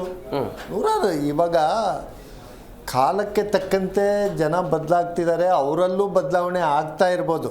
ನಾನು ಈ ಪೊಲೀಸರಿಗೆ ಮಾಮೂಲಿ ಆ ವಿಷಯದ ಬಗ್ಗೆ ಮಾಹಿತಿ ನನ್ನ ಹತ್ರ ಇಲ್ಲ. ಆದರೆ ಅವರು ಬರ್ತಾ ಬರ್ತಾ ಬುದ್ಧಿವಂತರಾಗ್ತಿದ್ದಾರೆ ರೀ. ಆ ಬುದ್ಧಿವಂತಿಕೆ ಯಾವ ಲೆವೆಲ್ಗಿದೆ ಅಂದರೆ ಎಲ್ಲಿ ದುಡ್ಡು ಇಡಬೇಕು, ಇವ್ರು ಹೇಳಿದಾಗೆ ಇವಾಗ ಆ ಥರ ಕೈಯಲ್ಲಿ ದುಡ್ಡು ಹೋದಾಗ ನೆಕ್ಸ್ಟ್ ಟೈಮ್ ಅವ್ರಿಗೆ ಗೊತ್ತು ಎಲ್ಲಿಡಬೇಕು ಅನ್ನೋವಂಥದ್ದು. ಅವರು ಬುದ್ಧಿವಂತರಾಗ್ತಿದ್ದಾರೆ. ಇವಾಗ ನಾವು ಯೋಚನೆ ಏನು ಮಾಡಬೇಕಾಗಿದೆ ಅಂದರೆ ಈ ಬೆಗ್ಗಿಂಗ್ ಅಂತಕ್ಕಂಥದ್ದೇ ನಿರ್ಮೂಲನೆ ಮಾಡಬೇಕು ಅನ್ನೋದು ನಾವು ಯೋಚನೆ ಆ ಒಂದು ದೃಷ್ಟಿಕೋನದಲ್ಲಿ ನಾವು ಯೋಚನೆ ಮಾಡಿದರೆ, ನಮ್ಮ ದೃಷ್ಟಿಯನ್ನು ಸ್ವಲ್ಪ ಬದಲಾಯಿಸಿದರೆ ನಮ್ಮ ಸೃಷ್ಟಿ ಬದಲಾಗುತ್ತೆ, ಸಮಾಜ ಬದಲಾಗುತ್ತೆ. ಅಷ್ಟಕ್ಕೆ ಮಾತ್ರ ನಾವು ಯೋಚನೆ ಮಾಡೋಣ.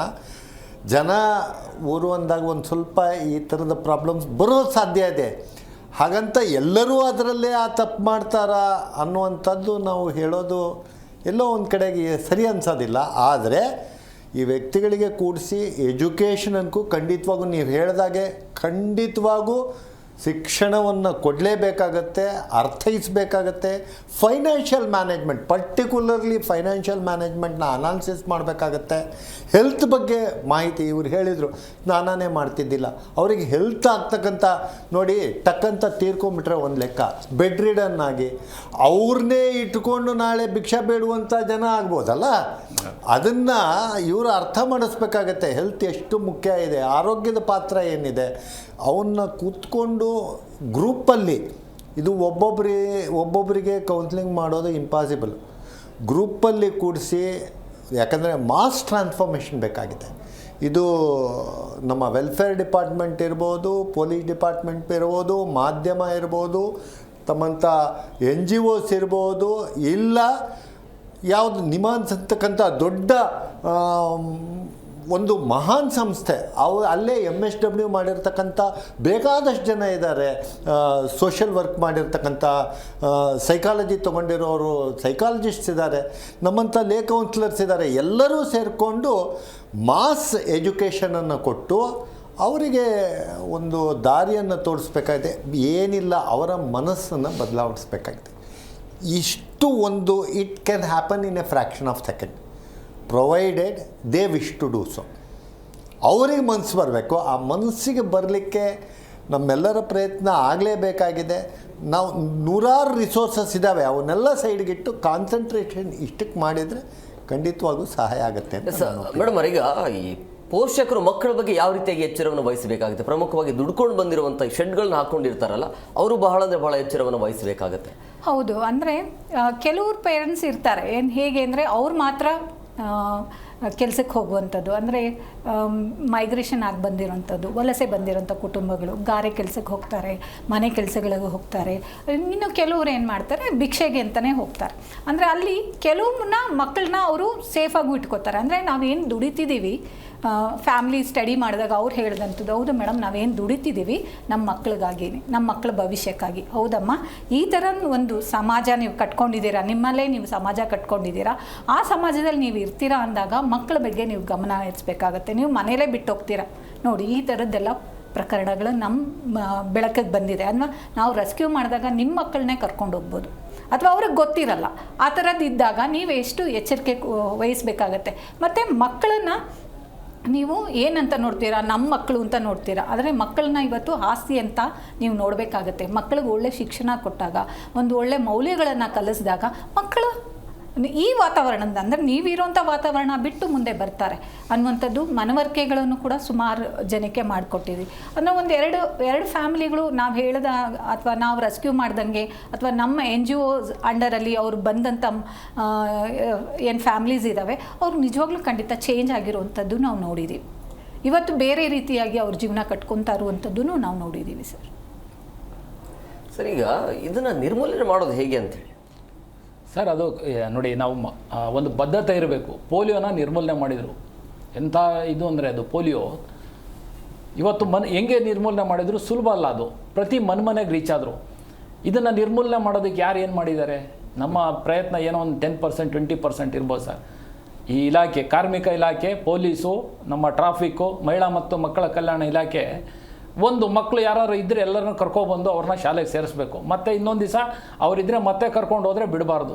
ಸಿಂಪಲ್ಲು, ಮಕ್ಕಳನ್ನ ಯಾರು ಇದು ಮಾಡಲ್ಲ. ಮತ್ತು ತಾಯಿಂದಿರನ್ನ ರೆಸ್ಕ್ಯೂ ಮಾಡ್ಕೊಂಡು ಬರ್ತಾರಲ್ವ, ಆ ತಾಯಿಂದಿರ ಮೇಲೂ FIR ಹಾಕಿ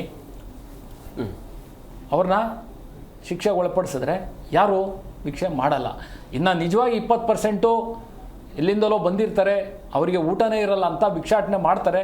ಅಂಥದ್ದನ್ನು ಬೇರೆ ರೀತಿ ನಾವು ಅವರಿಗೆ ಬೇರೆ ಬೇರೆ ಪುನರ್ವಸತಿ ವ್ಯವಸ್ಥೆಗಳು, ಇಲ್ಲಾಂದರೆ ಪ್ರೊಫೆಷನಲ್ ಬೆಗ್ಗರ್ಸ್ ಇದ್ದರೆ ಒಂದು ಸ್ಕಿಲ್ ಟ್ರೈನಿಂಗು ತರಬೇತಿ ಮಾಡೋದ್ರ ಮೂಲಕ ಬೇರೆ ಬೇರೆ ಅವರಿಗೆ ವ್ಯವಸ್ಥೆ ಇದೆ. ಅದನ್ನು ಎಲ್ಲಿ ಯಾರು ಮಾಡ್ತಾಯಿದ್ದಾರೆ? ಸರ್ಕಾರ ಮಾಡಬೇಕು. ಸರ್ಕಾರ ಜವಾಬ್ದಾರಿ ಅದು. ನಿರ್ಮೂಲನೆ ಮಾಡಬೇಕು ಅನ್ನೋ ಸುಮ್ಮನೆ ಅದು ಒಂದು ಸಾಮಾಜಿಕ ಪಿಡುಗು, ತಲಾಂತರದಿಂದ ಬಂದಿದೆ, ನಿನ್ನೆ ಮೊನ್ನೆ ಇಲ್ಲ. ಅದು ನಿರ್ಮೂಲನೆ ಮಾಡಬೇಕು ಅಂದರೆ ಸರ್ಕಾರ ಅದಕ್ಕೆ ಕ್ರಮ ವಹಿಸಬೇಕು. ಯಾವುದೇ ಕ್ರಮ ಇಲ್ಲ. ಇವಾಗ ಮೊನ್ನೆ ಇಂದಿರಾನಗರಲ್ಲಿ ಯಾರೋ ಕಂಪ್ಲೇಂಟ್ ಮಾಡಿದ್ರು ಅಂತ 4 ಮಕ್ಕಳು ಒಂದು ತಾಯಿನ ರೆಸ್ಕ್ಯೂ ಮಾಡಿದ್ರು ಇಂದಿರಾನಗರ ಪೊಲೀಸ್ನವರು. ಆ ರೆಸ್ಕ್ಯೂ ಮಾಡಿದ್ರೆ 8-8:30 ರೆಸ್ಕ್ಯೂ ಮಾಡ್ತಾರೆ. ಎಲ್ಲಿಡ್ಬೇಕು ಅವ್ರನ್ನ? ತಾಯಿ ನನಗೆ ನಾನು ನಾಳೆ ಬರ್ತೀನಿ, ನನಗೆ ನಮ್ಮಲ್ಲಿ ಮಕ್ಕಳನ್ನ ಇಡೋದಕ್ಕೆ ಮಾತ್ರ ವ್ಯವಸ್ಥೆ ಇದೆ, ನಮ್ಮಲ್ಲಿ ತಾಯಿ ಇಡೋದಕ್ಕಿಲ್ಲ, ಮತ್ತು ಒಟ್ಟಿಗೆ ಇಡೋದಕ್ಕಿಲ್ಲ. ಚಿಕ್ಕ ಮಗು ಸಿಕ್ಕಿದ್ರೆ ತಾಯಿ ಮತ್ತು ಮಗುನ ನಾವು ಇಡ್ತೀವಿ, ಅದಕ್ಕೆ ವ್ಯವಸ್ಥೆ ಇದೆ. ಇವರು 3-4 ಮಕ್ಕಳು ತಾಯಿ ಒಟ್ಟಿಗೆ ಇಡೋಕ್ಕೆ ಬರಲ್ಲ, ನಾವು ಮಕ್ಕಳು ಮಾತ್ರ ಇಟ್ಕೊಂಡು ತಾಯಿನ ಬಿಟ್ಟು ನೋಡಿ ಹಿಂಗೆ. ಅದೇ ನಮ್ಮ ಸಮಾಜ ಕಲ್ಯಾಣ ಇಲಾಖೆ ನಿರ್ಗತಿಕರ ಕೇಂದ್ರ ಮಾಗಡಿ ರೋಡಲ್ಲಿ ಸುಂಕದಕಟ್ಟೆ ಹತ್ರ ಇದೆ. ಅಲ್ಲಿ ಕರ್ಕೊಂಡು ಹೋದರೆ ಮಕ್ಕಳನ್ನ ಇಟ್ಕೊಳ್ಳಲ್ಲ, ದೊಡ್ಡವ್ರನ್ನ ಮಾತ್ರ ಇಟ್ಕೊಳ್ತಾರೆ. ಅಲ್ಲಿ ಮಕ್ಕಳನ್ನ ಇಡೋಕ್ಕೆ ಬರಲ್ಲ, ನಮ್ಮ ಕಾಯ್ದೆ ಹೇಳುತ್ತೆ ಇಡೋಕ್ಕೆ ಬರಲ್ಲ. ಆವಾಗ ಇವರು ತಾಯಿ ಹೊರಟೋದ್ರು, ಮಕ್ಕಳು ರಾತ್ರಿ ಬೆಳಗು 4-5 ದಿವಸ ಗೋಳಾಡಿದ್ರು. ಏನು ಮಾಡ್ತೀರಾ? ನಾವು ನಮಗೂ ಆ ಗೋಳಾಡುವಾಗ ಬೇಜಾರಾಗ್ತದೆ, ನಾವಿನ್ನು ಬಿಡಲ್ಲ ಅಂತಾರೆ. ಆಮೇಲೆ ನಾವೆಲ್ಲರನ್ನೂ ಕರೆಸಿ ಅವ್ರನ್ನ ಶಾಲೆಗೆ ಸೇರಿಸಿ ಬಿಟ್ಟು ಕಳಿಸಿದ್ವಿ. ತಾಯಿನ ಕರೆಸಿ ಅವ್ರ ಪೋಷಕರನ್ನೆಲ್ಲ ಕರೆಸಿ ಅವರಿಗೆ ಇದು ಮಾಡಿ ಕಳಿಸಿದ್ವಿ. ಇದು ವಾಸ್ತವ, ರಿಯಲ್ ಸಮಸ್ಯೆ ಇರ್ತದೆ. ಕೊನೆಗೆ ಅವ್ರು ಶಾಲೆ ಸೇರಿದ್ದಾರೆ. ನಾನು ಹೇಳಿದ್ದೀನಿ, ನಮ್ಮದೇ ಜಾಗದಲ್ಲಿ ಇರ್ತೀರಾ ನೀವು, ನಮ್ಮ ಏರಿಯಾದಲ್ಲೇ ನಾನು ವಾಚ್ ಮಾಡ್ತೀನಿ ಅಂತ ಹೇಳಿ. ನೀವು ಇನ್ನೊಂದು ಒಳ್ಳೆ ಪಾಯಿಂಟ್ ಹೇಳಿದ್ರಿ, ಪೊಲೀಸ್ ಇಲಾಖೆ ಜವಾಬ್ದಾರಿ ಅಲ್ವಾ ಅಂತ. ನಿಜವಾಗೂ ಅವ್ರು ಸ್ವಲ್ಪ ಜವಾಬ್ದಾರಿ ನಮ್ಮದು ಅಂತ ಅವರು ನಮ್ಮ ಟ್ರಾಫಿಕ್ಕು ಮತ್ತು ಪೊಲೀಸ್ನವ್ರು ತೊಗೊಂಡ್ರೆ ಖಂಡಿತ ಏನು ನಿರ್ಮೂಲನೆ ಮಾಡೋದು ಭಾರಿ ಸುಲಭ ಆಗುತ್ತೆ. ಯಾಕೆಂದರೆ ಅವರಿಗೆ ರಸ್ತೆ ಮೇಲೇ ಇರ್ತಾರೆ ಟ್ರಾಫಿಕ್ ಅವರು. ನೀವು ಮಾಡಬಾರ್ದು, ಮಾಡಿದರೆ ನೋಡಿ ಈ ಥರ ಆಗ್ತದೆ ಅಂತ ಒಂದು ಮಾತು ನಮ್ಮ ಪೊಲೀಸ್ನವರು ಹೇಳ್ಬೋದು. ಆವಾಗ ಸುಲಭವಾಗಿ ನಾವು ಅವ್ರನ್ನ ಪುನರ್ವಸತಿ ವ್ಯವಸ್ಥೆ ಕಲ್ಪಿಸಿ ಅಲ್ಲಿಂದ ನಾವು ವ್ಯವಸ್ಥೆ ಮಾಡೋದಕ್ಕೆ. ಅವ್ರು ಕೇಳಿದಷ್ಟು ಋಣ ಕೊಟ್ಟಿಲ್ಲ ಅಂದರೆ ನಮಗೆ ಬೈತಾರೆ. ಹೌದು, ಖಂಡಿತ ಹಂಗಿದೆ ಸರ್. ಏನು ಹೇಳ್ತೀವಿ ಸರ್? ಇದಕ್ಕೆ ಆ್ಯಡ್ ಮಾಡೋದಾದರೆ, ಹೌದು, ಪುನರ್ವಸತಿ ನಾವು ಕಲ್ಪಿಸ್ಕೊಡ್ಬೇಕು. ಎಲ್ಲಿಂದ ಕಲ್ಪಿಸ್ಕೊಡ್ಬೇಕು ಅಂದರೆ, ಎಲ್ಲಿಂದನೋ ಒಂದು ಕಡೆಯಿಂದ ಬಂದಿರ್ತಾರೆ. ಮೂಲ ಎಲ್ಲಿದೆ ಅವ್ರದ್ದು, ಆ ಮೂಲಗಳಲ್ಲಿರುವಂತಹ ಪಂಚಾಯಿತಿಗಳೇನು ಕೆಲಸ ಮಾಡ್ತಿದೆ ಅವರು, ಅಥವಾ ಒಂದು ಕುಟುಂಬ ಆ ಊರಿಂದ ಆ ಹಳ್ಳಿಯಿಂದ ವಲಸೆ ಬರ್ತಾ ಇದೆ ಅಂದರೆ ಆ ಪಂಚಾಯಿತಿಗೆ ತಿಳಿಸ್ಬೇಕು ಅವರು.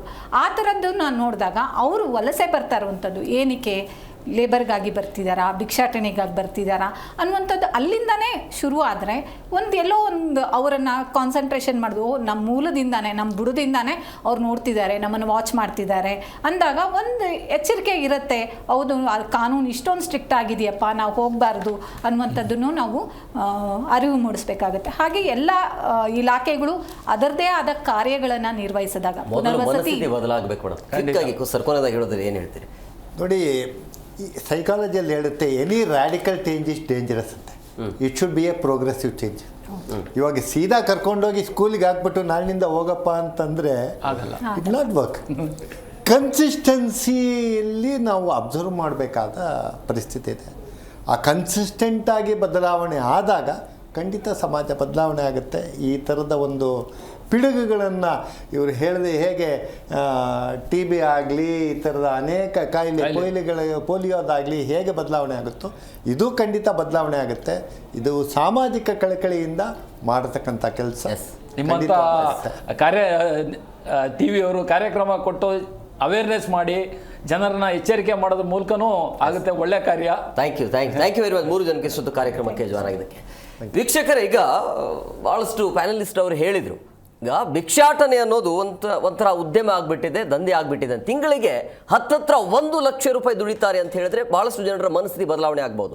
ಬಟ್ ಈ ಕಾರ್ಯಕ್ರಮದ ಉದ್ದೇಶ ಏನು ಅಂತಂದ್ರೆ, ಈ ಯಾರೆಲ್ಲ ಭಿಕ್ಷಾಟನೆ ಮಾಡ್ತಾರಲ್ಲ, ಹಿಂದೆ ಬದುಕಿಗಾಗಿ ಹೊಟ್ಟೆಪಾಡಿಗಾಗಿ ಭಿಕ್ಷಾಟನೆ ಮಾಡ್ತಾ ಇದ್ರು.